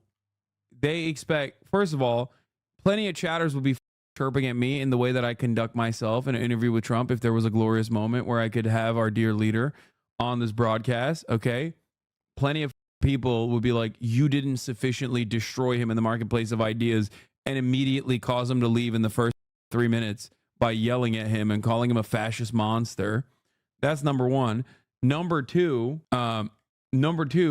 the expectation that these guys are going to do that is ridiculous. Like, they're not going to do that. I knew that going in. I don't know why other people did not. It's the same shit when you did the interview with the Yemeni kid. Yeah, exactly. I think people who argue with you find your jock tendencies off-putting, and instead of saying, okay, this is off-putting for me, I'm going to watch something else, they try to change you. Unfortunately, attachment problems are very common, and this is what happens when a little parasocial thing gets in the mix. Yeah. Not recognizing that my jock tendencies probably cause me to be more appealing to a broader audience than if I was just like every other bread tuber. Okay, that's the other thing. Like, that's the other issue. The right-wing villain arc starts today. I know the amount of times that people have said, oh, Hasan is right-wing now, going forward, is so funny throughout my decade-long professional media career. It's just so strange that seemingly has never happened. I spent 8 years addicted to heroin, living on the East Coast. In what I considered, I think a lot of people considered. So you were addicted. Correct. Wow. I think a lot of people consider it to be the great opiate Let me epidemic. see the book. Can I see the book? Absolutely. We're gonna make this sucker a best-selling book. There's a message. There's a message for you. No, it's such an important. It's actually Where's already my camera? it's already a Go best-selling out and book. buy this book. It's great. That was for you, I believe. I wrote a message to you in Good. there. Yeah. Well, I'm going to keep it. Thank you but so much. it's such an important topic. Yeah, seriously, that's so important. There's a lot of people that are still kind of wrapped up in that world, and I just want to ask you some questions. In 2023, the DEA seized more than 80 million fentanyl-laced fake pills, 12,000 pounds of fentanyl powder. There's so many people out there on the streets right now without access to resources with mental health care. Rehabilitation centers. Yeah. What's your plan to continue to stem the flow of fentanyl into the country, as well as help the people who have already fallen victim to the opiate epidemic? So when I took over, He's gonna be like, we're gonna kill drug dealers. All the other stuff you said about no access to social safety nets, I will avoid that. Jail. If you've even, Mike, if I was president while you were an addict, I would have killed you. I'm going to kill drug addicts and the dealers. was drug infested. When I ran in 2016, I ran on the border and I fixed the border, and I couldn't even use it in 2020 in the campaign, even though I got millions of more votes than I got the first time. I couldn't talk about. The major reason why I will always have respect for Mike, beyond the fact that he's like a very empathetic person and a very charitable person, and he is literally, like, if more normies were as outwardly empathetic as he is, then you would have infinitely more allies. But beyond that, yes, because he did drugs. Exactly. Okay, that's why. Like, dude, you will never, ever, ever get me to meet someone who was like in the throes of crippling heroin addiction, who's been able to overcome that. Okay, and that's a lifelong struggle. It's crazy. Like, chatters with no goddamn lived experience that are like, 14, 15, 16 years old in the chat, or come from like very comfortable backgrounds, who never had this kind of in their lives, literally just chirping non-stop without knowing a single aspect of the human being that you're talking about. It's just very, very frustrating. Okay, it's just very, very frustrating. It sucks. And I think that obviously stems once again from the like purity spiral that people want to the little pure circles that they want to create for themselves, not understanding that like that's not how human beings are. That's not how human beings operate. Human beings are imperfect, and they're not going to agree with every single thing that you say. But ultimately, like I said, I'm always going to have a ton of respect for him for that. about the border because I fixed it. And I'd say to my people, I want to talk about the border. I was proud of the job we did. We had it fixed. It was really in good shape. And drugs were at the lowest point in years. And, not only people, drugs, human trafficking, which is such a horrible thing. You think of it as like an ancient kind of a crime, and it's bigger now than ever before because of the internet. The internet has made a lot of these things much bigger than they have ever been. When you think of human trafficking, mostly in women, by the way, people don't know that, mostly in women, where they put them in trunks of cars, they have compartments. It's so horrible. And I had it down to to the lowest level, just about, I guess, in recorded times. So what you have to do is you have to be very tough on that. We had a deal on the fentanyl is pouring through. I bought millions of dollars worth of equipment. Believe it or not, they call it sniffing equipment, but You say that about addiction, but promote porn law. I believe the left would be taken more seriously and more if they were capable of engaging in conversation for 10 minutes without throwing a tantrum of it. Bro, I love that you just said that and then immediately started talking about how I promote porn. I'm sorry that you can't stop fapping when you see my ginormous biceps, okay? That's a you problem. Promote porn. I love that he just had the audacity to go from heroin addiction to porn. Okay? That's awesome. It's great, man. I'm glad that you stopped fapping, okay? believe it or not, the best thing to find it, you can spend millions of dollars on equipment and machinery to find drugs coming through, like, sort of finds it. The best thing is a German Shepherd born in a certain. dog, Do you know for that? sure. No way. Oh, they're unbelievable. Yeah. They go right to it. It's not even, there is no machine. You spend $2.5 million for machinery, and the dog is Porn is not recognized by any recognized mental health organization in good standing as an addiction, but gambling is much better. More dogs. And we literally bred those dogs. It's a very specific type of German Shepherd from a certain part of the world. It's the most incredible thing. We worked very, very hard on that. It's so funny because there's like hella addicts in here that are on their lifelong journey in overcoming addiction, right? And then there's a motherfucker that chirps in here. There's like people being like, yeah, I'm 5 years sober. Thank you for speaking to the experiences of addicts. And then some guy comes in from the top rope and is like, hey, you know how you like in your lowest moments were deeply and cripplingly addicted to heroin? It's kind of like me because I couldn't stop fucking off the porn. Okay? It's just like, I don't know what to say to that. I don't know how we are on a planet where we've just like made these things the same. Travis be like, yeah, dude, I was literally out there fucking going to the methadone clinic so I could like finally get a job again, completely alienated from my friends and family in my lowest moments, almost died multiple times. And then there's a guy who's like, my shit is raw, dude. Okay. You don't understand. Okay. My raw from jorking my peanuts. Okay. You don't understand. I was jorking. Do you know the amount of time out of the day that I was jorking it? You think that's funny? My bleeding. I had calluses. I was with President Xi. It comes from China and it comes in through the southern. So Mexico's it comes through the southern border. And I was with President Xi, and I told you we got along great. The COVID was a step too far as I was concerned, but we got along great. And I said, do you have a drug problem? He said, no, they give the death penalty in China. If you sell drugs, I said, I'd like you to give the death penalty to people that are making fentanyl and sending it over to our country. And he was going to do that. And then we had the election result. And of course, Biden never picked up. Oh, yeah. No.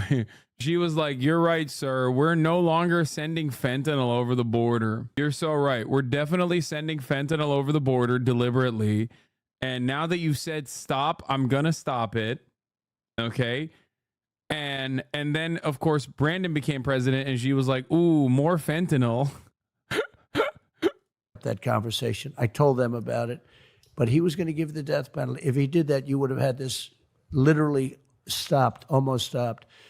But we have to be very, very strong at the border. This is a plague like, and you know, the numbers, they'd say 70,000, 80,000. I think it's probably 250 or 300,000. This is like a war.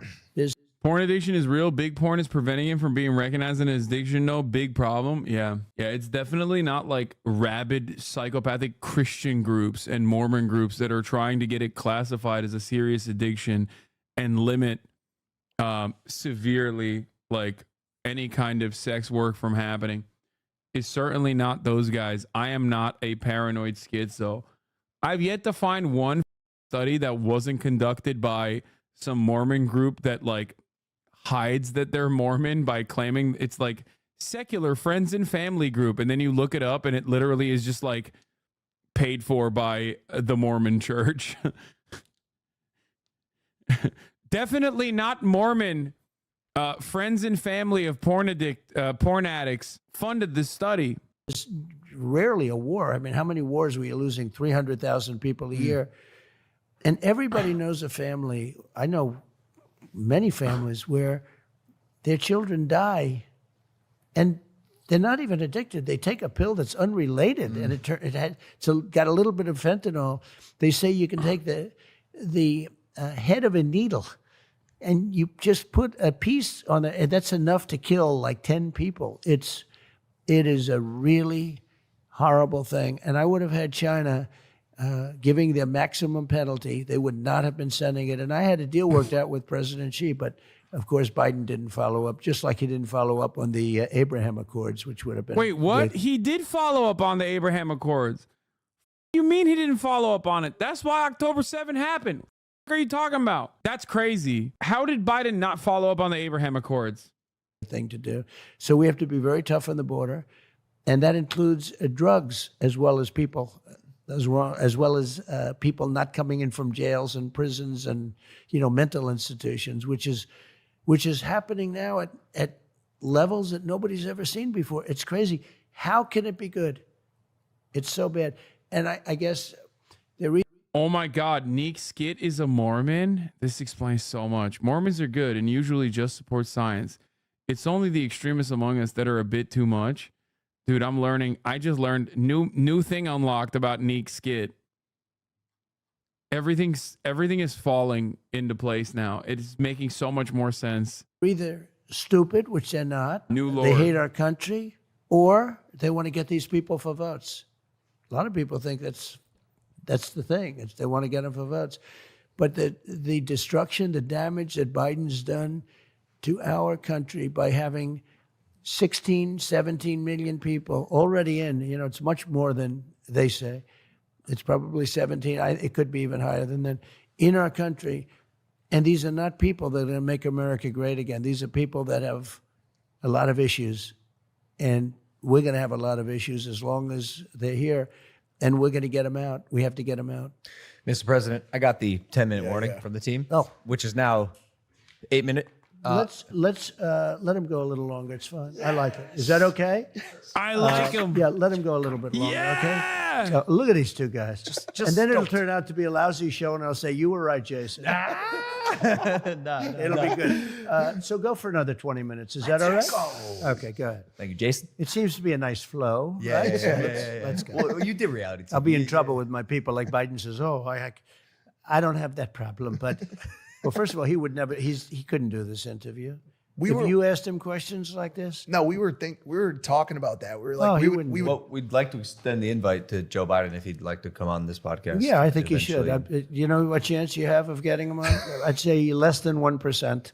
Okay, if you did that, it'd be. I'd actually watch that one. Okay, see how long it lasted. So there are two questions I have to ask. Go you. ahead. The first one's kind of fun. I knew the question about drug addiction was going to lead to border and mental institutions somehow. Like, I knew that. He addressed none of the serious questions that Mike asked as far as like, how do you deal with drug addiction in this country? He went, we're going to kill drug dealers, closing the border. Aliens. I want to talk to you about aliens. Yeah. So this, for the record, is my least favorite Trump shit, okay? Because I hate that he gets conspiracy dudes in the pocket by leaning on this. I know exactly what he's going to say. He's going to, yeah, we're going to look into it. We're going to reveal some of the stuff. It's like, bro, you were the president. He did this with JFK files. He did this with 9/11. And then he did none of it. He didn't release any of this shit. He was president for 4 years, dude. I hate that. I hate that he always does this. He always does this where he's like, yeah, I'm going to leak everything. He tried to, but they got him for classified documents. Oh my God, that's such a good conspiracy theory. Yeah, actually, all the classified documents that he brought back to Mar-a-Lago were actually like the UAP files. I don't know why he didn't say that. Oh my God. I feel like if he had said that, he would have neutralized the whole classified document saga entirely. To be like, the JFK files were there. That would be so, oh man, that shit. Wow, that's brilliant. He should have come up with that. UFOs, UAPs. I know. The disclosure we've seen in Congress recently. It's confusing and upsetting a lot of Americans because there's something happening. There are unidentified aerial phenomena in the sky. We don't know what they are. Do you? So it's such a question I do get a lot, and it's such an interesting question. I've met with pilots that look just like you, actually. Okay, they have more of a crew cut. Okay, they look like him and they look like you. Some of them look like you, A little fatter. but these are perfect people. Okay, and they're not crazy. conspiratorial. They're not crazy. Yeah. And they tell me stories that they've seen things that you wouldn't believe. These are not people that you would say, gee, oh, that's No okay. way. President of the United States. But I said, was who your is phone it? That's silent? Joe Biden wanting to do an interview. So I've met with pilots, like beautiful Tom Cruise, but taller. Yeah. Okay. Yeah. Handsome, perfect people. Sir, there was something there that was round and This is such a classic Trump, too. Beautiful pilots, straight out of Central Casting.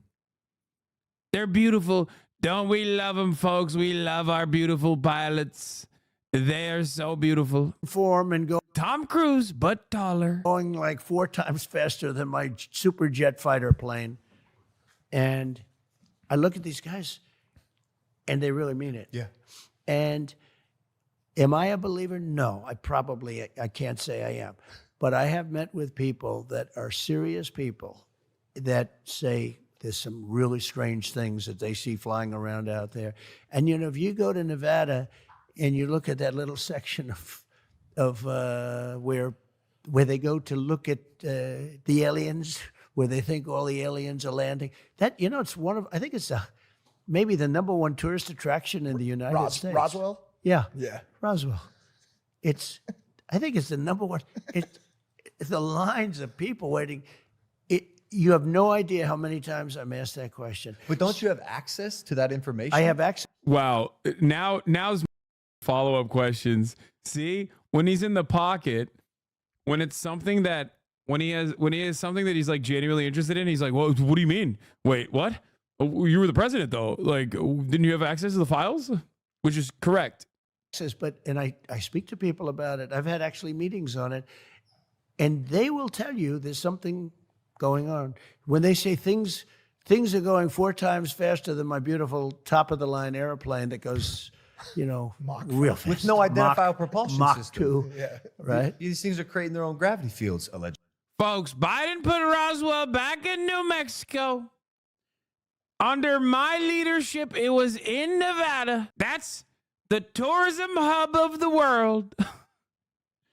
Everyone's coming. All tourism hub of the universe. Get it? Because aliens are there. They're coming from all around, not just the planet, but all around the universe. Illegal aliens. Allegedly. Well, they have people that are very smart and very solid have said they believe there is something. It's so obvious that Trump absolutely doesn't think aliens are real or doesn't care. No, he doesn't think they're real. He'll entertain the prospect to be like, yeah, I'm going to reveal the files or whatever. But like, no, of course, dude. Come on. He admitted he doesn't believe that they're real. That should just destroy the conversation. Something out there. And, it makes sense that there could be. I've never been convinced, even despite that. You know, I just, for some reason, it's not my thing. But a lot of people believe that it's true. A lot of very good, solid people believe it's true. What? And you I know have, there are illegal aliens out there, but those are the ones that come through the border. We have plenty of them. Those are the ones I know. When you say aliens, I say, are they illegal aliens? These are these might be illegal, but we don't want to test them. Yeah. Because if they can go 4 times faster, we're not going to test them. So it's What an is he interesting question. saying? For sure. is there a chance that one of these orgs is potentially hiding information from you about aliens? I guess so. It's you have the deep state, and you do have a deep state, and certainly they could. But I don't think on this subject. I was interested in it because I've been asked so many times, and I talked to people that have said that they've, you know, it was a sighting, and it's very believable. It's very possible that there is something, and why wouldn't there be? You know, you take a look at the universe and you see all of the different planets, and you see this, you know, look, here we are on one relatively small planet. Why wouldn't there be on a planet that's, you know, 400 times the size? Why wouldn't there be somebody? You know, it's certainly believable to me. The thought of it freaks me out. You know, it's weird to think that we potentially are only the source of life in like an infinite, ever expanding universe. But you know, technology. But they'd never be able to take you in a fight. No chance. I'll bet on you. No chance. Send me in. I'll bet on you. Send me in. Send me in, my brother. We'll handle it. And that's a good team. It's a And if we Elon. don't come back, I'm sure I people will know. be happy about that too. The two of you will come back and say hello. Say hello to him, by the way. I will. He's a I great guy. Maybe Elon could get you guys there. You a fan of Elon would- Musk? I think Elon might be good for this question. He's a terrific. You know, I looked at the ship that went up, the spaceship, and I never saw this before. I saw this is, you know, like 2 years ago. I see the motors coming down, the engines coming down, no wings, no anything, and then I say, what is going on? Yeah. And nobody ever saw that before. And if you didn't have him, you probably wouldn't be seeing it, you know. And I called him, I said, what's that? He says, well, we want to be able to reuse the engines. I said, they don't have wings, they don't have anything, and they're landing on a platform in the middle of the ocean. I said, how cool is that? I thought I saw it all, but that was, no, he's a very... No, he doesn't hate Elon Musk. He wants his money. And also, Elon is like obviously very right wing now. So I don't think he's a hater. Elon Musk no longer. he's a spectacular guy. Well, I mean, between PayPal, Neuralink, Starlink, Tesla, Yeah. SpaceX. Oh God, Logan Paul, Elon Glazer, of course. And other things. Yeah, no, he's probably one of the greatest minds of our AI, generation. AI, very big, you know. He's a That's big- what I wanted to ask about. It was the second question because, you know, technology is improving at a rapid pace. That's right. At a pace humanity's never seen before. And the most recent development in technology that is alarming but also cool is artificial intelligence, AI. Technology is developing at a rapid pace, previously unseen, and then turning around and being like, AI is developing at a rapid pace. Yeah. I think it's going to be eventually to a point where we're not able to tell what's real and what's fake. The era of truth. Dude, I feel like Elon glazing immediately is just so like, it's more off-putting than anything else Logan Paul could have said for me. Like, straight up. I don't know what it is. Immediately, I'm like, that's the dumb guy flag for me. It automatically I flag you. Like, immediately I suspect that, like, perhaps, you know, I may have been too charitable.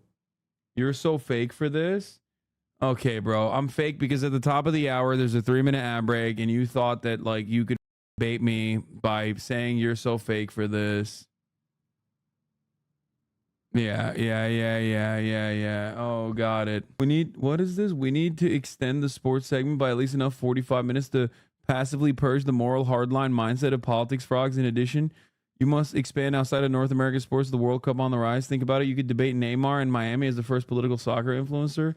I agree. I despise, like, Elon glazing is a bridge too far. Thanks for so much for platforming this podcast on. I normally would have watched this, but after viewing, I've decided to cast my ballot for Donald Trump this fall. Hell yeah, brother. That's the reason why I'm doing it. Pause. Where's your shirt from? It's 100 Thieves collab with Malbon, I think. It's like a golf brand. Please look at this absurd Elon glazing tweet. It's a screenshot. It was reported in an SEC filing. I don't want to live in a world where the number one person on this list is slightly less rich, and now I don't have to. Thank you, Tesla retail shareholders, for standing up for rich people everywhere. When I see Elon glazing to this degree, I don't want to live in this world any longer. Okay?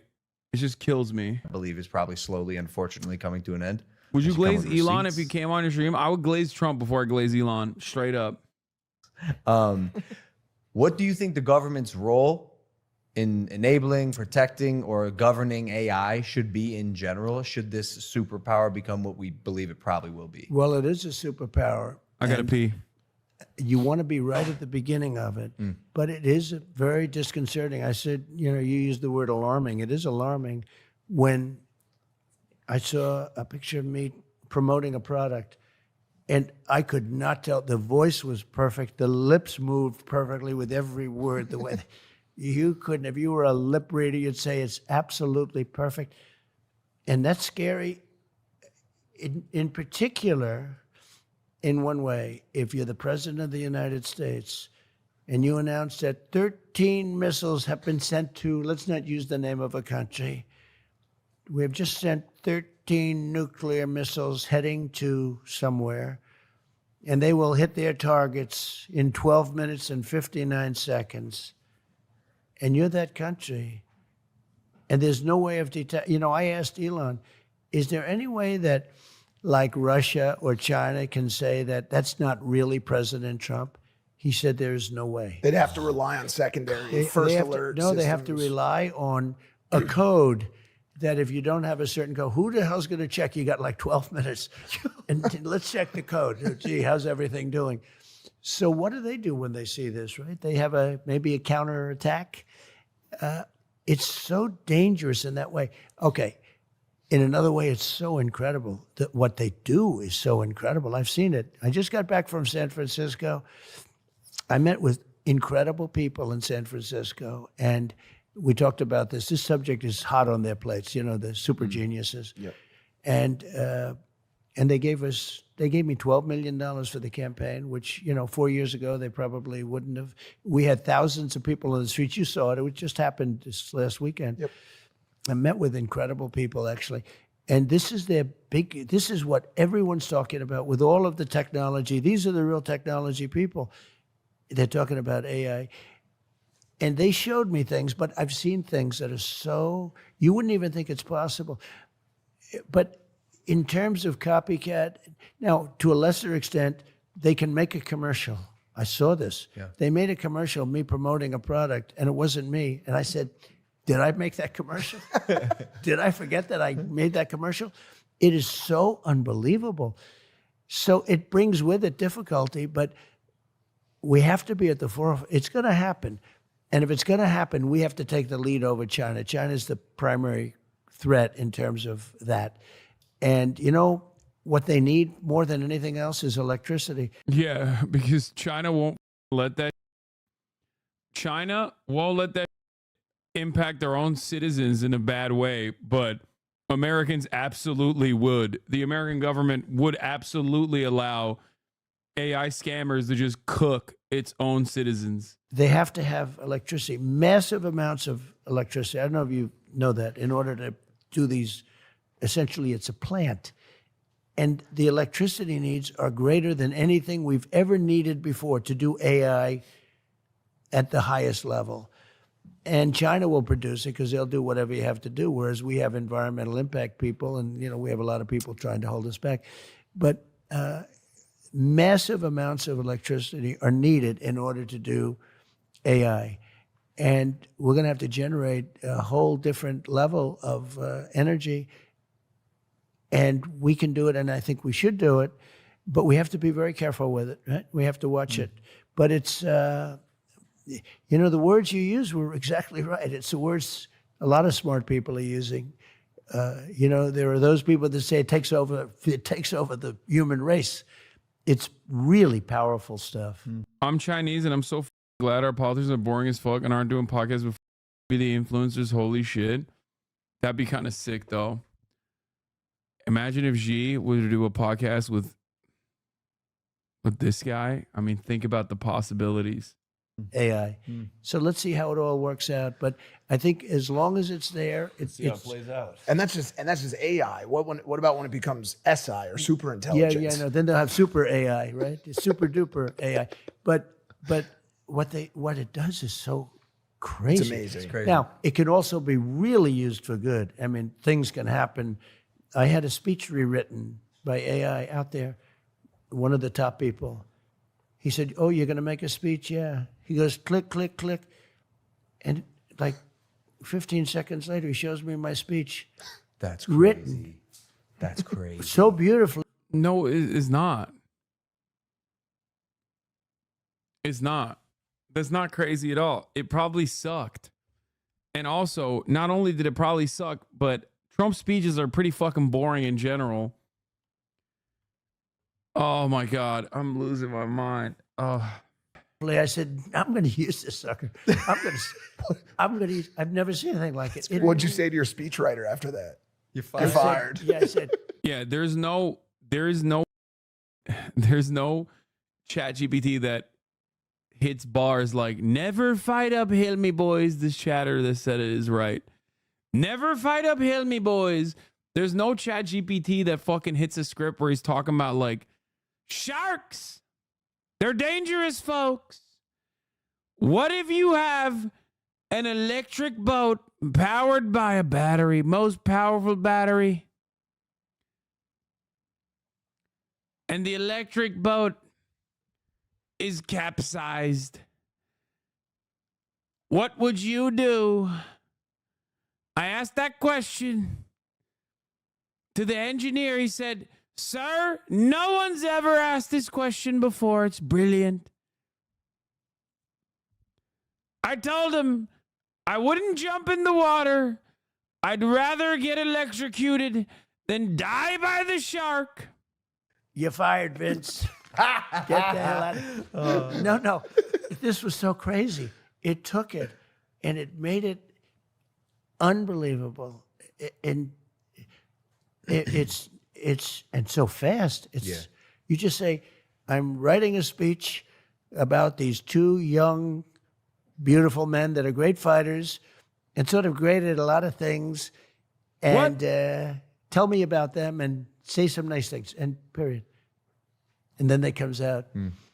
Logan in particular is a great champion. Jake is also good. See, I'm doing that only because you happen to. I appreciate Now, that. but no, it comes out with the most beautiful. Bro, he's glazing. Bro, what is the president doing? That's the motherfucking president, bro. He's glazing Logan Paul. What planet are we living on?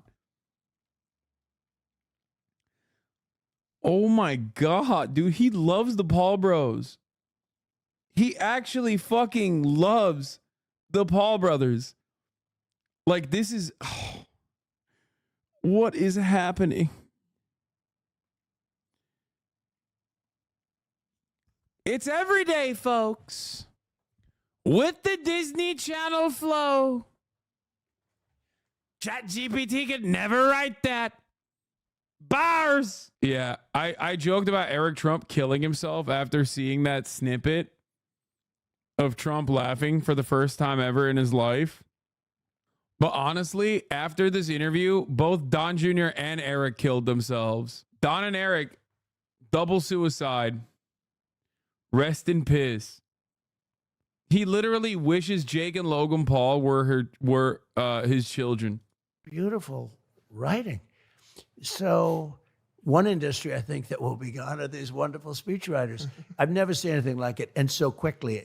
A matter of literally minutes, it's done. So it's a little bit scary. Well, as you said, let's see how this plays out.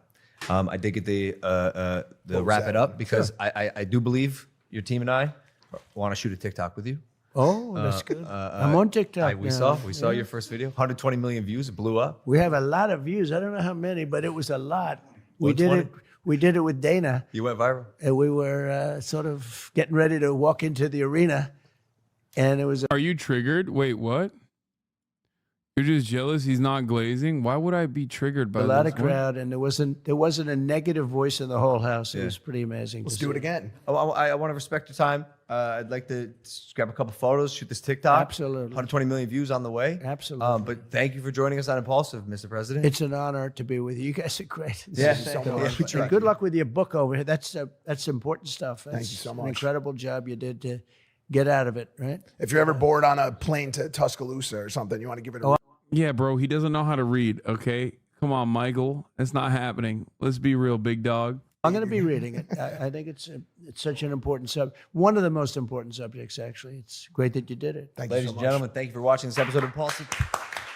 With Donald Trump, Mr. President. We love you. Hit that subscribe button. We'll see you next time. Take it easy. Peace. Man, it was wonderful that this happened. Hello, I can only speak Japanese, but I came to watch the broadcast with Google Translate to enjoy the atmosphere, and it is morning in Japan. Hope you have a good day, each other. It's wonderful. It's over. You guys are f***ing ridiculous. I'm so happy that they did this. I'm glad that they did this. I'm glazing. I don't give a fuck, okay? I wish there was more content in it, honestly. I do. I wish there was more content. It was like kind of, I wish there were more like funny moments from Trump, and I stand on it. I stand by my unironic defense of Mike. Good dude. Like him. Don't give a shit if you don't. It was fire. Stop hating. No, I mean it was decent. You platformed this. You platformed this Nazi sympathizer last year. How dare you was on? I know, and this year too. Know so intimately what it feels like to be at the end. Yeah. I lived there for so long, bro, to a point where I was sure that this was what my life was. There was no future. It was just, this is how my life went. This is how I lived. And, you know, my mom sat by the phone every night waiting for the call, like, yo, your son overdosed or was shot to death in a deal gone wrong. Like, that was my life. And so when I see these, Seem chill on the pod. I don't know anything about him. Sucks if he's a piece of shit conservative though. No, man, he's not. Like, he is not a piece of shit conservative at all. It's funny because, like, I started this podcast saying exactly that to him, to his face. I thought he was an asshole because I saw him as, like, Logan Paul's co-host. And he looks the way he does. And I would sometimes see him. Out and about. Like, we would go to the same parties and everything. And I always thought he was a fucking asshole. Then he was really good friends with Jeff. And I love Jeff, as you guys know, Jeff Woodek. And when I noticed that, like, he was good friends with Jeff, I was like, what's up with this Mike guy? Is he chill, dude? He's like, yeah, he's good people. That is what changed my perception of him. But once again, unimaginably disappointing to see a shit ton of people also operating on those same assumptions and not even like taking what I have to say as a trusted person. I would expect you to at least trust me, but nope. Bad dude. I've made up my mind.